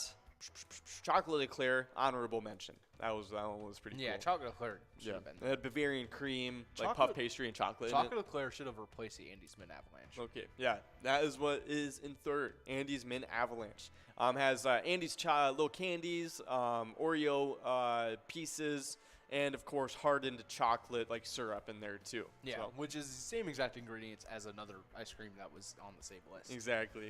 And I think it might just be the same. Like I don't know. I have no idea. It's They interesting. even use different pictures. Yeah, it's weird. It's weird. But we do have up next in second, chocolate Oreo volcano, M&M, Oreo, Hershey's chocolate with fudge in there. I mean, it's It's like great. every kid's dream. Exactly. It's great. It's great. In first place, caramel fudge cookie dough. Yes, that is really, really good. You can't really go wrong with that. Although- fudge caramel cookie dough. Yeah. Yeah. Although I will say, adding some like pretzel or something, making it more like a kitchen sink cookie dough, 100%. that'd be top tier. Oh, yeah, 100%. I'm surprised they haven't done a kitchen sink custard, to be honest, over at Yeah. Culver's. I've never seen one, at least. I would be I don't very know what's gonna happen when I look up these set of words here. kitchen sink ice The cream. internet's an interesting place. It is an interesting place. I was expecting. Okay, so I was expecting like nice. a kitchen sink filled with ice cream for a Oh, second. yeah. here. Have you had, there's this dude on TikTok. I keep seeing it pop up on my Instagram. that he fills up a sink with like cocktail. Oh, he mix. actually, that's not his first thing. He's actually done like a bunch of drinks and stuff. He's Yeah. like the tipsy bartender. Yeah. he makes But that whatchamacallit? massive, Yeah, cocktail the drink. kitchen sink thing reminded me of it. And yeah, he just fills up his huge sink in his random kitchen, and it's hilarious. He just like pours unimaginable amounts of alcohol in it. It's ridiculous. I couldn't imagine trusting your sink and your drain that much. Yeah, No matter how much I've like even like washing the inside of my sink, Yeah. I still wouldn't trust it. Yeah, no, I can definitely see that. I think with that dude's sink though, that was pretty like Also- he seemed like to have a pretty new like kitchen, and plus with like that type of material, like I think it was stainless steel. Yeah. So it was just like washing a pan and then All putting that stuff alcohol, too. in it. Yeah, at that point you You're- do not have to worry about anything being wrong living. with that. Like no, there's nothing living on that. not at all. Not No. one speck of bacteria left over. It's all burned away. It actually killed the other 0.01%. Literally, that thing is gone. They found it out. Like all that tequila and bourbon and Just sticking out. yeah, literally. It's like what's that one movie with you know where they're little inside of the dude and whatchamacallit, they're just the healthy Are you bacteria. talking about Yes, I'm talking about the movie. Osmosis Jones, yes. Literally that, but it's like the alcohol is like just finding and like oh my god, like bounty hunting these like 0.1%. That's what I'm imagining in my head right now with all the different alcohols. But we do have Rob over at Hideaway Bar taking away the line prize. Nice job to you, Rob. But of course, that's Moses Jones. Such a good movie. But we do have 15 best frozen custard brands. Oh, Let's take a look. you Okay. know what? You know what Mount Pleasant needs? What? If it's not custard, at least frozen yogurt. Oh, we We did need- have one. I know. And, we, they we used took to it have away. 2 or 3. What did they make it a dispensary? I think they. No, none of them The have cherry become one place? yet. None of them. Okay. No, I don't think Interesting. so. Maybe. Yeah. I don't know. Yeah, that's an interesting one. Because like it was in this little like strip mall. Plus, I haven't seen a single like dispensary that's connected to other buildings. Yeah, I haven't really seen that either. I don't know. They might have a rule against that in Michigan. It would make sense that you don't have them in strip malls. Yeah, no, I would see that too. To be honest, it makes sense. Yeah. Honestly, they should do that with Although- tobacco shops too. They should, Yeah. and like maybe even liquor stores. Yeah, I would see that too. It makes sense to me. Maybe even have them be in their own little strip mall. But I will say that would make sense. Although I would understand why someone would want a dispensary or those like a liquor store next to other places because of like getting a drink and then getting like a snack or Yeah, something like that. honestly, I can understand the dispensary being there more just for the medical purposes. Yeah. Just for it to be more much convenient for those looking Yeah. for medical purposes. Like that would make more sense to me, to be honest. Be it like for it to be more easily accessible. Yeah, that would make sense. But we do have a couple winners. We got Rob taking away the large frame again. Nice job to you, Rob, over at Hideaway Bar. And we have one away over at American Legion Rice, taking away that coverall prize. Nice job to you, one away. But of course, we got some more frozen custard stuff to get into, and we got the top brands to talk about. So I'm gonna go into the top 5 because I do not care about the losers. No one cares about that back 10. Not at all. Ooh, I love this brand. This is a crazy. They have some of Wow. the craziest stuff ever too. They have ice cream. They have like beef jerky. They have like I've other. seen them, Yep, yeah. Yep. They have like other They have, random like- things. They do like they have like the weirdest snacks. Yeah, and I think I swear that they might even have like other things too. Yeah. I think it's just because like they're dairy, like it's a dairy place. Yeah, it's a dairy co-op. So let's take a look. Because I think they might even make butter. Okay. They might even like do that store. Like, It let's looks like take they a look make what their cheese. products are: cheese, ice cream, yogurt, cream cheese, sour cream, and butter. Yep. Wow. Yeah, because I've seen the butter. Yeah, and their ice cream is good, and they do make beef jerky. They do. I've seen it. All right. Yeah, look up the Tillamook beef jerky and see if I'm right. I want to make sure I'm not fibbing. I'm not fibbing. Let's see. Yep. I will be. Wait. Is it Tillamook Country Smoker? Tillamook Country Smoker. Yeah. So that's got to be the same because it's the same. Oh. I don't know. Is it? It has to be associated. Dude, it's the same name. I think it's a region. It's an area. So they're different companies. Is Tillamook in Wisconsin? I would put a Oregon. Darn. Okay. Tillamook. Here, let's see where this is based in.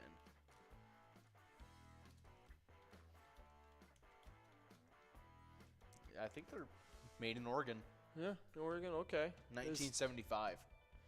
So, okay, yeah, the Tillamook County Creamery Association, the maker of the Tillamook brand of cheese for nearly 100 years, has a beef with a company called Tillamook Country Smoker, a purveyor of smoked meats and jerky. We just brought this beef back to the surface. Yeah, literally. It's probably been calm for like a couple months, and then this gets brought up, and they were like, yeah, they thought it was the same brand. That's hilarious. Yeah, no, it's actually like there's an article about it from 2004. That's funny. That's really fun.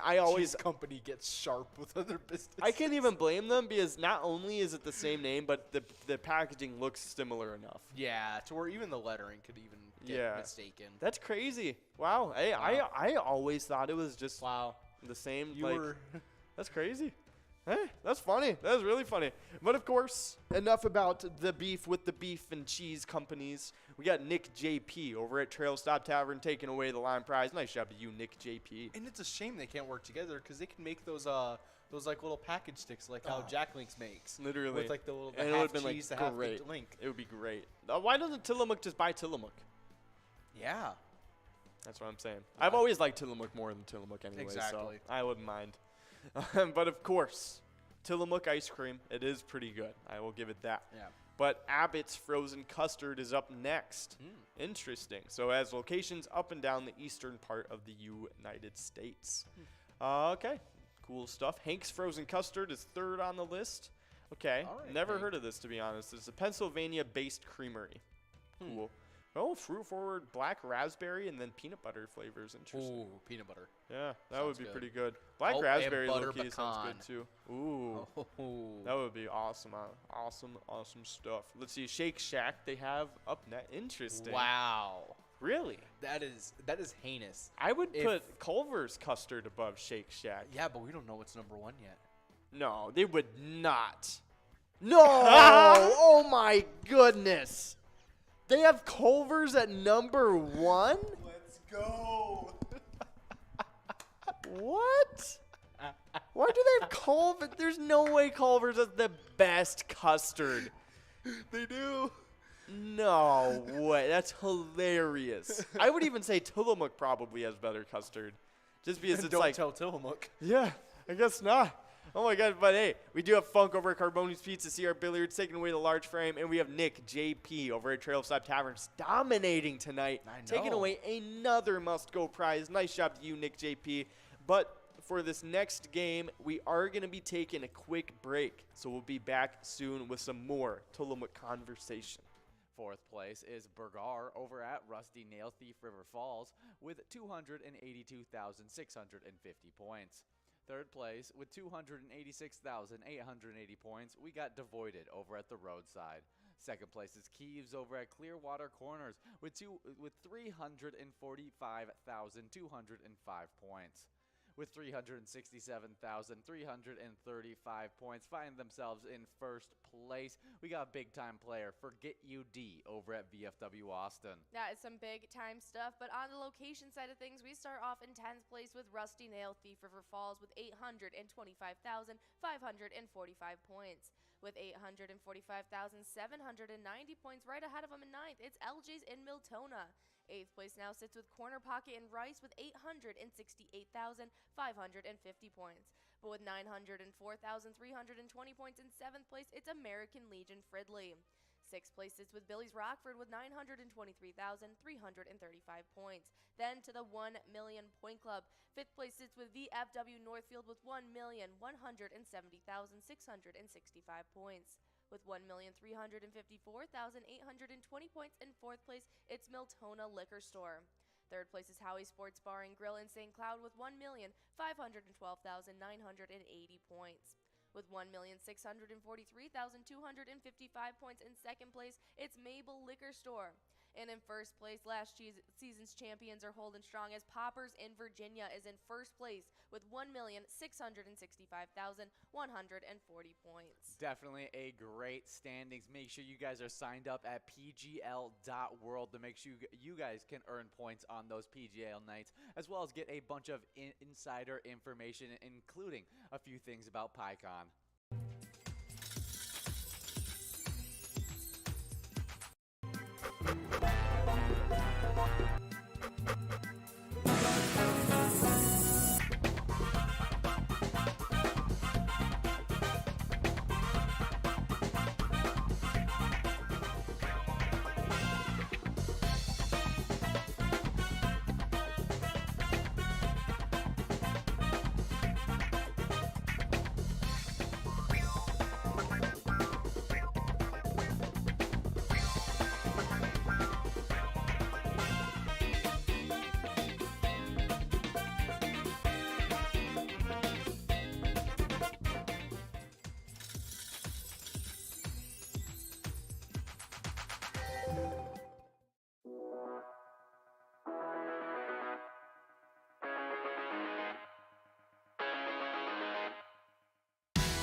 There it is. 53 balls.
Hey guys, how's it going? We are back in action for the rest of these Skull Bingo games we got. So get ready and get strapped in. We got 30 seconds away from getting enrolled into the very next game. And in the meantime, we got actually 2 more national days to get into. So let's finish these up and get going. We got National Happiness Happens Day. You can smile on this day, August 8th, to share on National Happiness Happens Day. On this day each year, just let it happen. You know, happiness, because happiness happens. That is their description for it. Yeah, it does happen. So, take today. Be happy. Why not? No reason not to be. But we got up next, sneak some zucchini into your neighbor's porch day. And it's a little self-explanatory. This day on August 8th offers gardeners a way to rid themselves of extra produce. For some, this day offers a way to get rid of their garden, or rid their garden of an overproducing squash plant. Only if it's a zucchini. That's right. So definitely take this day, I don't know, shed those zucchinis on your neighbors. That's their issue now. Toss it at them. That's right. Leave it on their front or back porch. That's right. Throw it at them as hard as you can. But we do have a couple winners. Bless you. We got Rob over Hideaway Bar and Big Geo over at Frank's Bar. Both of them splitting up the line. Nice job to you two. But of course, we do have a little bit of Twins news to get into. It's not the greatest news. We're 57-51 on the season now, and I'll let you take it away. Oh, yeah. Kevin Biggio hit a sacrifice fly in the 10th inning, and Whit Merrifield scored an overturned call to lead the Toronto Blue Jays to a 3-2 victory over the Minnesota Twins on Sunday and split the 4-game series all the way across the middle. Definitely some interesting stuff. Yeah, very sad to go down in the 10th inning out of all. Yeah, that's right. It was a close game, though, against one of the better teams in the MLB, so definitely something to be expected along the way to the playoffs. But we do have a tough issue tomorrow. The Twins are going to be playing at the Dodgers at 9:10 p.m. Yeah. So it's definitely going to be a pretty tough game. Hopefully we can take it away. They are hot right now and kind of the best team in the MLB. So it's going to be interesting to see how the Twins deal with that. But as you guys know, Pilot Games have teamed up with the Minnesota Twins. You can play the ETAB game Twins Win Today wherever Pilot Games are played. So definitely check it out. Let us know what you think. We love hearing your feedback about all that stuff. But we do have the Twiking Zone standings to get into for the players. It's what you guys earn every day from 12 to 1 when you're playing that Twins Bingo during the lunch hour bingo. But I'll let you take away those player standings. Oh, yeah. Kicking us off in 10th place, we got Juicy Loser over at VFW Columbia Heights. In 9th place, it's T-Bone over at Poppers. In 8th place, previously in 7th, we have Tez over at Poppers as well. In 7th place, previously in 8th, pushing Tez back, we got Caribou over at Cooper's Restaurant. In 6th place, holding on to their spot, we have Red over at American Legion Fridley. In 5th place, it's Nan over at Corky's Bar South Haven. Before I get into the rest of our top 5, we do have a winner. Okay, it is Dauber over at Carboni's Pizza and Sports Bar in Burnsville, taking it away. Nice job to you, Dauber. Oh, yeah, good job, Dauber. But continuing on in our top 5, in 4th place, we have Mikey Wins over at Steve-O's with 83,000 points. Scoots! Woo! Over at American Legion, Michael. Nice job, taking away coverall prize. Oh, yeah, good job, Scoots. In 3rd place, previously in 2nd, it's Scrub Eye over at VFW Blaine. In 2nd place, previously in 3rd, it's Sinbob over at Corky's Bar South Haven. And in 1st place, it's Loser Dave over at VFW Spring Lake Park. Nice job to you players on the top 10 side of the player standings. You guys are definitely doing some good stuff. But we do have some location standings to get into. So starting it right off is in 10th place, Riverside Store and Tavern. Ooh, Stavern. No, Tavern. Over in Litchfield. Nice job getting into the top 10. In 9th place, we have Floppy Crappy over Pokegama Township. 8th place is Carboni's Pizza CR Billiards. They were in 7th place, got pushed up back to 8th. Taking their spot in 7th place is Miniger Sports Hub in the Crescent. In 6th place, we got Our Place on 3rd in Faribault. 5th place is VFW Blaine in Blaine. 4th place is Poppers in Virginia. 3rd place is Corky's Bar in South Haven. 2nd place is American Legion Fridley in Fridley. And 1st place is VFW Spring Lake Park in Spring Lake Park. Good job to all the locations and players in the top 10. You guys are doing great so far this season. But if you feel like playing a little ETAB game, taking a little ETAB break, definitely go for it. We have a ton of awesome ETAB games you guys can play. And I mean, to be exact, over here at Pilot Games, we have over 50 different charitable ETAB games to choose from.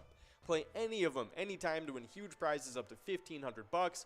All of these games have small bets between 50 cents and $5, and awesome bonus and free play rounds on top of all that. So definitely some really good stuff going on with our ETAB games. I mean, with the newest one we just released, Lots of Loons, has a lot of loons in there. The one we're listening to right now, Diesel Freaks, is a lot of fun. One of the favorites to listen to on the broadcast. Has a fun little, upbeat, rocky kind of soundtrack. Has some funny, theme to it. It's probably like Mad Max, Sesame Street, and the Mad Magazine kind of all mixed up into one. It's pretty cool stuff. Check it out.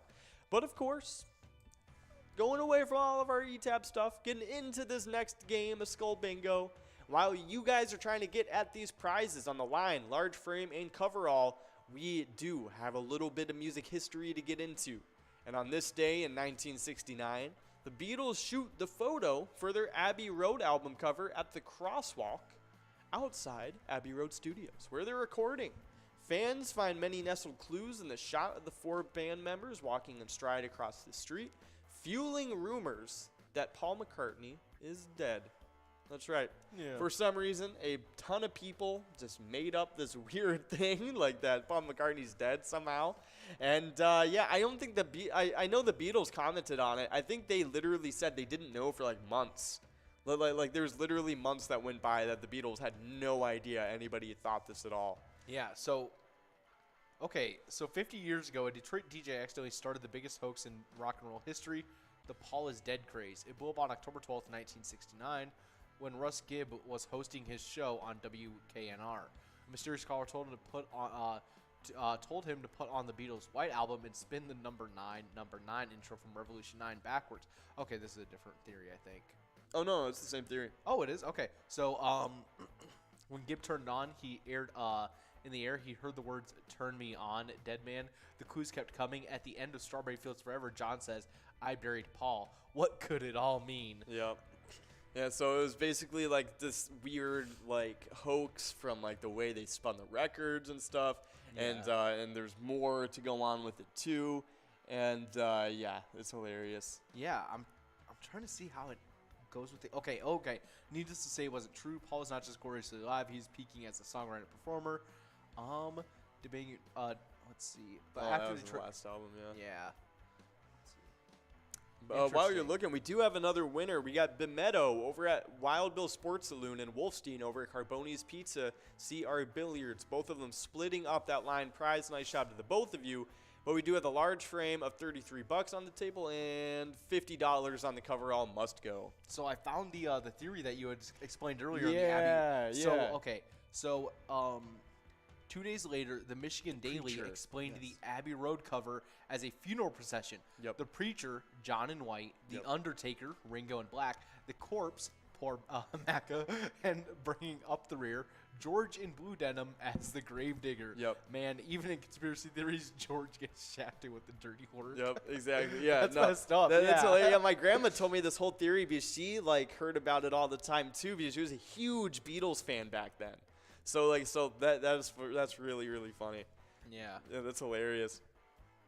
Yeah, the whole what roles they had on the album cover is hilarious to me. But we do have a couple winners. We got Nick JP and Rona splitting the large frame, and then Nick JP making another appearance, splitting up the coverall with Mr. Pipes and Logs. Nice job to all the winners on this game. Definitely some awesome stuff going on. We do only have a minute and a half left to get enrolled for the next game, which is taking place in about, like I said, a minute and a half. But during that time, we are going to get into some more music history. And on this day in 1988, NWA, featuring Dr. Dre and Eazy-E, released the rap classic Straight Outta Compton. Definitely really cool stuff. Oh, yeah. It's crazy. I remember reading a lot about this, and when they were playing their music, they literally sent cops to their concert telling them hey, you can't play this song. Wait, that was even in the it was in the movie, and it was real. It was real. Wow. It actually happened. And straight up it was insane because they played the song and then in the movie, they went after him and stuff, and it was crazy. I'm they're literally suppression of freedom of speech. Yeah, it's insanity. It was actually sending it was just straight out in the open. Against the Constitution, yeah. It was insane, and it was insane because at the end of the thing, they're crying out oh, you guys are acting like thugs, blah blah blah. When really, that group of people were acting like thugs, persecuting this other group of people. You showed up to a show where someone else was playing a concert, and decided to pick a fight with them if they played a specific one of their sets, which is definitely one of their most popular songs. No, yeah, it's What did you think was going to happen? literally other than play that suppressing their song? freedoms. It's crazy. Yeah. It's crazy stuff. But hey, happened on this day in history. They released the classic Straight Outta Compton. Oh, yeah. Definitely some really cool stuff. One of the most iconic rap groups coming from the late 80s and 90s. Really, really cool stuff going on. But of course, we do have some stuff to get into. Before I do, though, we do have this balls dropping on this game. We got the line prize and large frame and coverall, all looking good. Line prize is at $999. You can get that in 10 balls or less to win. Large frame is at $732. That's at 43 balls or less to win. And the coverall jackpot is at 50 balls or less to win. That is at over $57,000. Looking pretty crazy. So definitely get ready for this game. Try and get your bingo faces on. Let's see. We can get this line jackpot. Ayo.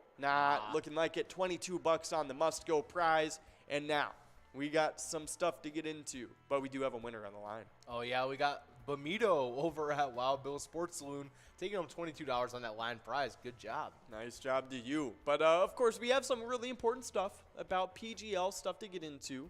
Of course, you do have to sign up at pgl.world to become a member of our league.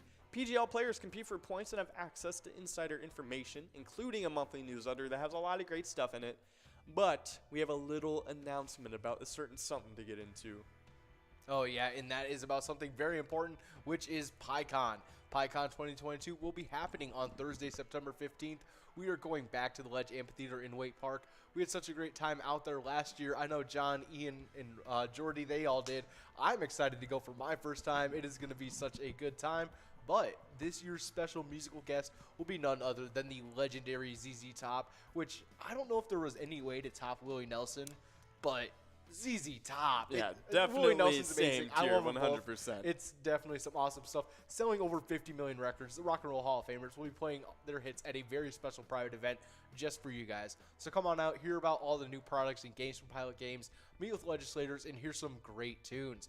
Registration is free for players, but will be required for entry. So stay tuned to your guys' email or just hit up pilotgames.com/PyCon and register there. Awesome stuff. Definitely check all that stuff out. And of course, remember, registration will be free. No ticket prices. So if Ian is messaging you being like, hey, $60 per ticket, buddy, tell Ian, no. Yeah. The registration is free. John and Will told me. You can't try and filter money out of me, you little thief. Ian's been using that King Draft app a little too much. That's right. The King Draft. That's so funny.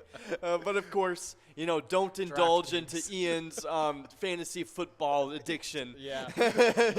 Keep in mind the registration will be free for PyCon. But we do have a couple winners. We got Wolfstein over at Carboni's Pizza and Matt P over at Nadi's on 371. Both of them splitting up the large frame. And then we got Maddie B Raps again taking away the coverall along with Rocket.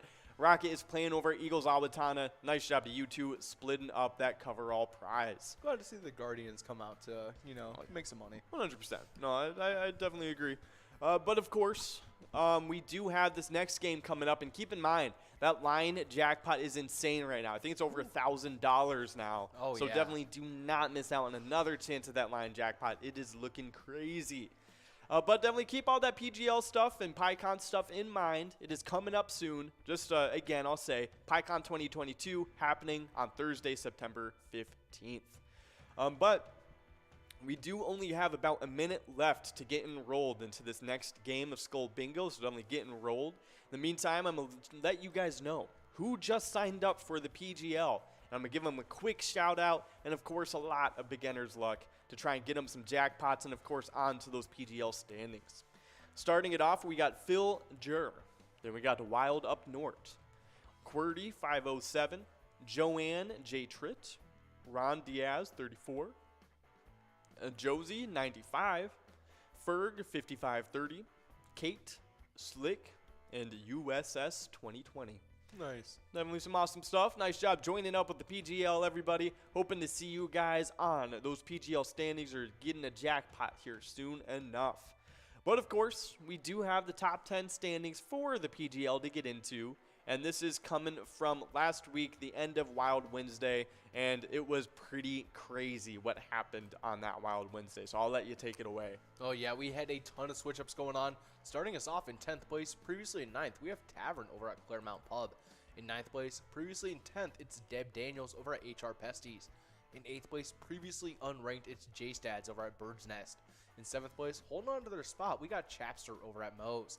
Next up, starting us off in 6th place, previously in 5th, it's Diesel over at Eagle St. James. 5th place, previously in 4th, it's Sloppy over at Mullins Bar and Grill. 4th place, previously in 3rd, it's Burgar over at Rusty Nail Thief River Falls, getting kicked out of that top 3. But jumping into our top 3, it's 3rd place, previously in 2nd, Devoided over at Roadside. In 2nd place, previously in 6th, jumping in from all the way in 6th place, that is crazy, it's Keebs over at Clearwater Corners. And in 1st place, holding on to their spot, it's Forget You D over at VFW Austin. Awesome stuff. Definitely looking good on those standings for the players, but we do have a winner. It is Dorkerly over at VFW Austin, taking away the line jackpot. Over 1,135. Oh my goodness, Dorkerly. I didn't even think about it. I was just thinking. I just thought you were making fun of us. I know. I just saw I saw the name. I was like, yeah, that's a funny name. And then I look above, and I'm like, oh, that $1,000 total is still there. Wow. And then I was like, oh, you just won a jackpot. Well, nice job to surprised. you. What a little pleasant surprise. 100%. Nice job to you, Dorkerly, over at VFW Austin. Over $1,000 on that crazy. jackpot. 100%. Definitely great. We'll have the exact total for you again in a couple seconds, but definitely really, really cool stuff going on with that. But of course, we do have those location standings to take a look at now for the top 10 PGL standings. You did finish the top 10, right? Yeah. Okay, sweet. I was just making sure. All right, so getting now into these location standings. Number 10, Rusty Nail Thief River Falls. Nice job being able to stick around in the top 10. Did get pushed back from 7th place, though. 9th, 8th, and 7th are all coming from outside of the standings. 9th place is LJ's in Miltona. 8th place is Corner Pocket in Rice. And 7th place is American Legion Fridley. Nice job to you guys able to slip onto the standings. 6th place, we got Billy's Rockford. 5th place is VFW Northfield, now in the 1 million point club. Nice job. 4th place is Miltona Liquor Store. 3rd place is Howie's Sports Bar and Grill in St. Cloud. 2nd place, falling from 1st place last week, it was Maple Liquor Store. And in 1st place, taking their spot, it was Poppers in Virginia. Nice job to all the locations and players in the top 10. You guys are all doing some great stuff. But we do now have some Wild news to get into. So let's take a look at what the Minnesota Wild have been doing. And apparently, according to the Athletics' Michael Russo, he's been reporting a little certain something, but we do have another winner on the large frame. Oh, yeah, we got Rob and Dorkerly. Rob over at Hideaway Bar and Dorkerly over at VFW Austin. They'll be splitting up that $39 large frame prize. Awesome stuff. Nice job to you guys. But we do have TNT over at Eagles Elk River taking away the coverall. Awesome stuff to you and the rest of the winners on this game. But let's take a look at what Michael Russo was reporting in. He reported that Bill Guerin has been actively looking for a forward on the trade market, perhaps due to not having much appetite for any remaining free agent options. If Bill Guerin is indeed looking for a trade, there is one player in particular who would fit onto the roster beautifully, and better yet, he might even be available too. Edmonton Oilers right wing Jesse Puljujarvi. He recently signed to a 1-year, $3 million extension. He is the ideal forward to complement the Wild lineup. The 4th overall pick in 2016 has largely disappointed Edmonton with his inability to finish scoring chances in the NHL. While that can certainly be frustrating for a fan base who believed he would be a perfect fit next to Connor McDavid, his ability to impact games in other ways should catapult him to the top of Minnesota's wish list. So, yeah, really interesting right there. I like it. I mean, we don't really need another scoring option, to be honest. No, not really. We have Kaprizov. He's facilitating scoring machine. I mean, we have, everybody else on our team, too. I mean, everybody is pretty solid at scoring, just be a little bit more of, like, playmaking and defensive abilities. Yeah, no, I definitely agree. Just kind of doing the dirty stuff that, nobody else wants to do. Yeah. I definitely like that. I think every single team really needs a guy like that. You know what I mean? That will just kind of tighten everything up, keep everybody together kind of thing. I definitely like that. It's kind of the 100%. glue. Yeah, 100%. Yeah, kind of like the guy that doesn't really care about scoring can actually do the other things that players don't really think about doing while they're trying to be flashy out there. Oh, yeah. But of course, you guys know we here at Pilot Games have teamed up with the Minnesota Wild. You can play the ETAB game Let's Go Wild today at your favorite Minnesota bar. Definitely try it out. It's a lot of fun. Let us know what you think about it. But of course, just a little reminder that when you guys are playing Pilot Games, share those pictures with us. We love to get those pictures and see your faces, whether it's smiling and holding up a huge jackpot message like that one, or just chilling out, playing games, hanging out with friends and family like this one right here. Don't like this one like right here too. Definitely send them in, whatever it may be. We love to get them. You can send pictures of, you guys playing with your friends or winning jackpots, like I said. You can share any of those pictures on Facebook by posting it with the hashtag Pilot Games, or even by just sending it directly to us. Sending it directly to us on Facebook. You can also email them to jackpots@pilotgames.com directly. So those are all very good ways to send in those player pictures. But of course, we do have a little bit of Minnesota Vikings news to get into, and I'll get into it in a second because it's really interesting stuff. But we do have the line, large frame, and coverall all available. The line has shifted over to the must-go prize.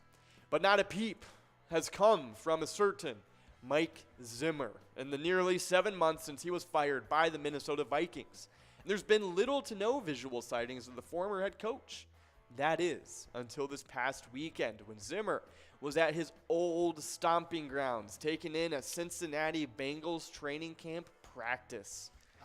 Mike Very Zimmer, you never interesting. go back to the X. That's right.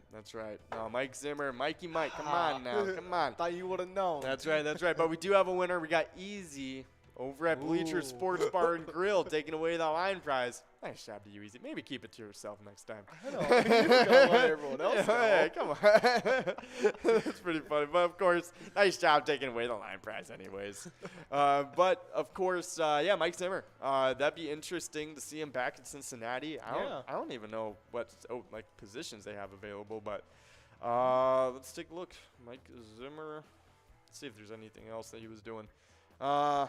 This article, finally, Mike Zimmer has surfaced again. There was like a Mike Zimmer watch. That's hilarious. They were just waiting for him to finish off one of those. I guess it was kind of a big deal, because he really did kind of just go off like in the random, nowhere. Yeah. He kind of just dropped off the planet after it happened. Oh, so Chad Johnson, Pac-Man Jones, and Mike Zimmer were all there. Interesting. That's pretty cool. Okay. That's definitely pretty cool stuff. But hey.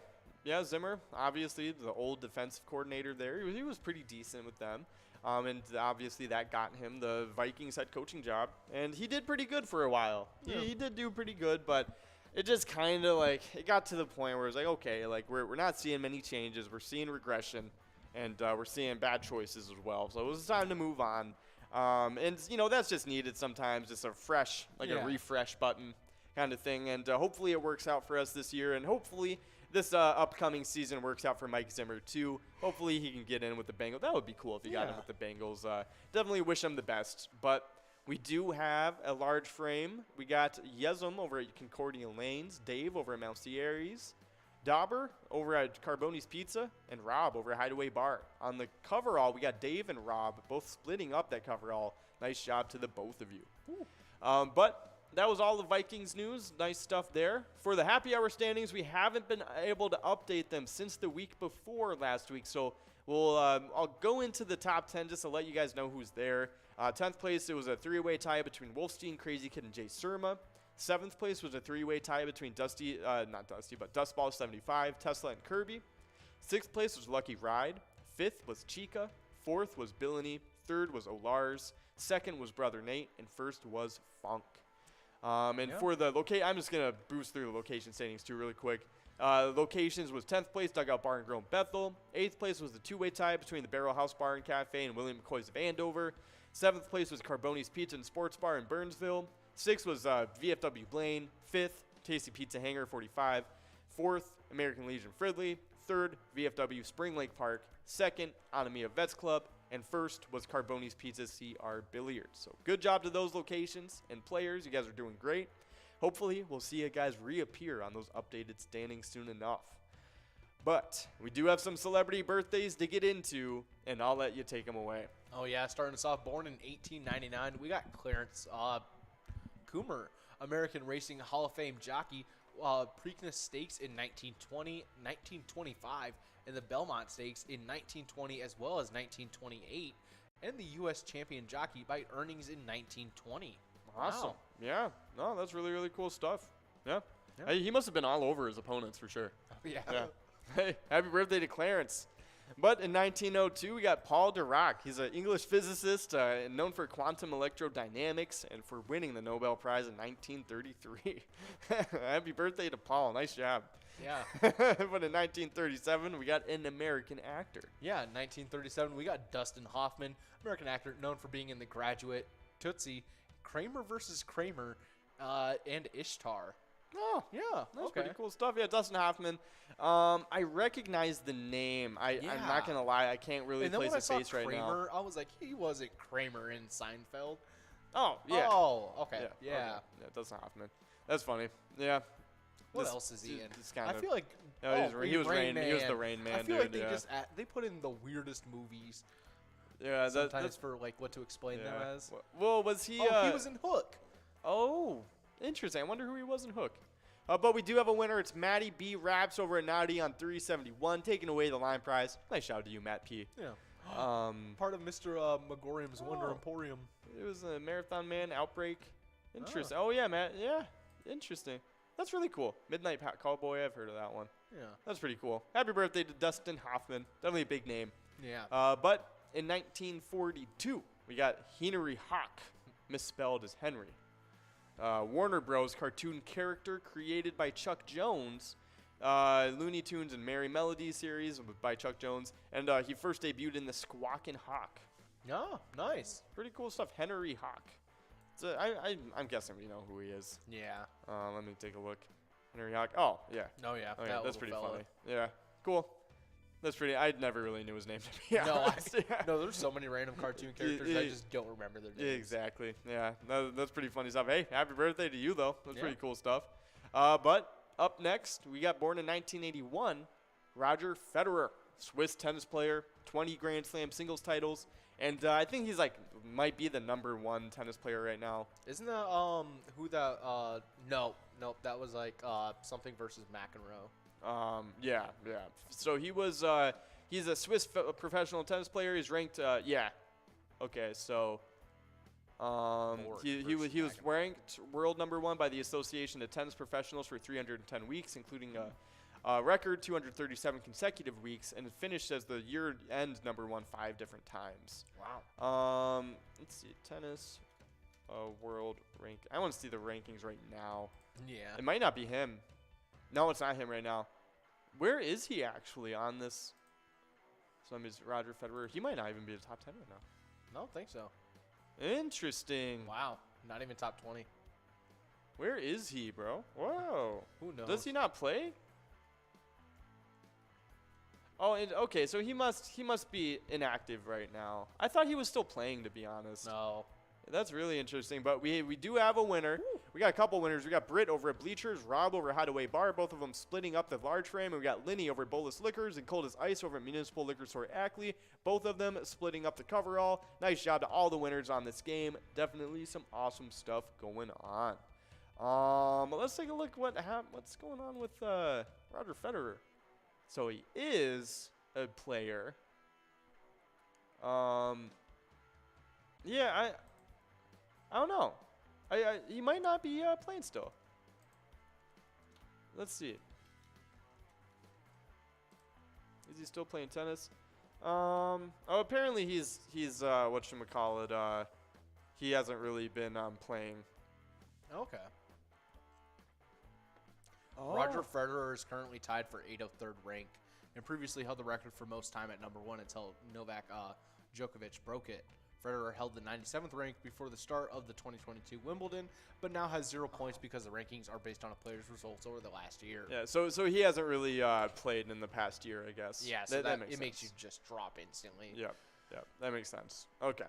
All right. So, but apparently he was going toe to toe with some of the greatest of all time for a little bit, and he I was think number one for a while. Yeah, so people were thinking he could have been the best of all time, but I think now like he's kind of been overtaken at this point just because of age. But that's interesting. That's really interesting. Hey, happy birthday to Roger Federer, though. Yeah. But up next, we have our last celebrity birthday. Oh, yeah. Next up, born in 1998, we have Shawn Mendes, Canadian singer-songwriter known for Handwritten and Treat You Better. Yeah, that's right. Shawn Mendes. Yeah, it's pretty cool stuff. I know. Didn't know either of those songs. Whatchamacallit, you probably have heard them in a Hollister before. I haven't been in Hollister since like American my sister Eagle, used to shop something, there. some random mall store. You probably heard it. Oh yeah, probably. But of course, it's kind of like Harry Styles' song. It's like, oh, I've never okay. heard a song by Harry Styles, and you yeah. listen to it, and you're like, oh, I've heard this 75 times in JCPenney. Oh wait, honestly, if any Shawn Mendes songs played on Sirius XM The Blend, then I'd probably know it word for word. Actually, literally. But of course, happy birthday to Shawn Mendes. Hope you guys have a good birthday. Everybody on this list. But of course, we do have balls dropping on this game. Mega Jackpot is out of reach. Let's see what we can do with the major. Out of reach too. Let's see what we can do with the mini jackpot now. Oh, perfect. Let's see it. Let's see it, Rona. Come on, keep it going. Keep it going. Nope. Okay. But hey, nice job, Rona. Anyways, and you go, girl, too. But we got a new Minnesota State Fair food to talk about. The birthday cake paleta. A Mexican frozen dessert on a stick made with chunks of birthday cake, sprinkles, and a vanilla extract base, specially created by locally owned La Michoacana Rose to celebrate Hamline Church Dining Hall's 125th year at the fair. Additional paleta varieties are also available: strawberry, Oreo, pistachio, bubblegum, passion fruit, and a special flavor of the day, and more. Pistachio. Sounds so good. I agree. That sounds really good. Yeah. Hey, so definitely check that out, the birthday cake paleta. That sounds awesome to me. But some movies that came out on this day in history. 1986, Stand By Me, a classic. Oh, yeah. In 2006, Bring It On, All or Nothing. 2007, Daddy Day Camp. 2014, Teenage Mutant Ninja Turtles. Go Girl Takes Away the Must Go. You got 2, 6, 61, and 75 for your 4 lucky numbers. Definitely some awesome stuff. But we now have a player spotlight to get into, probably the most important part of the broadcast, and I'll let you take it away. Oh, yeah, we are currently spotlighting Pepper, who was playing at Moose Lodge Wake Park when they took home $35,895. And everyone that plays at Moose Lodge Wake Park supports the awesome charity Moose Lodge 1400 Wake Park, which is a fraternal program and community service within our lodge and chapter. It's a system known as the Loyal Order of the Moose and the Women of the Moose. Definitely some awesome stuff. Make sure you guys are keeping in mind that you guys are always supporting these awesome charities. And it always goes back around to what we say at the end of every broadcast, that when you guys play pilot games, your community wins. We'll see you guys later. Have a nice one.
past weekend, we ended up giving out 9 jackpots over the weekend, and that is an awesome, awesome weekend in Season 12, and I can't wait to talk about these winners. Oh, yeah, but the first one that went out on Friday went out to Rondo over at Patrick's on 3rd, taking home $845.10.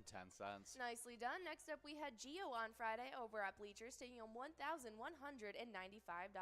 Yeah, good job. We also had Hooey over at Outtakes, taking home $1,120.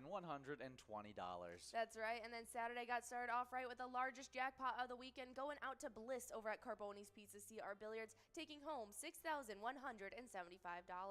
Then we had Why Not Me Q over at Boulder Tap House Rochester, taking home $924. Nicely done. And then finishing out Saturday, we had Teresa Jim over at Chanticleer Pizza Maple Grove, taking home $765.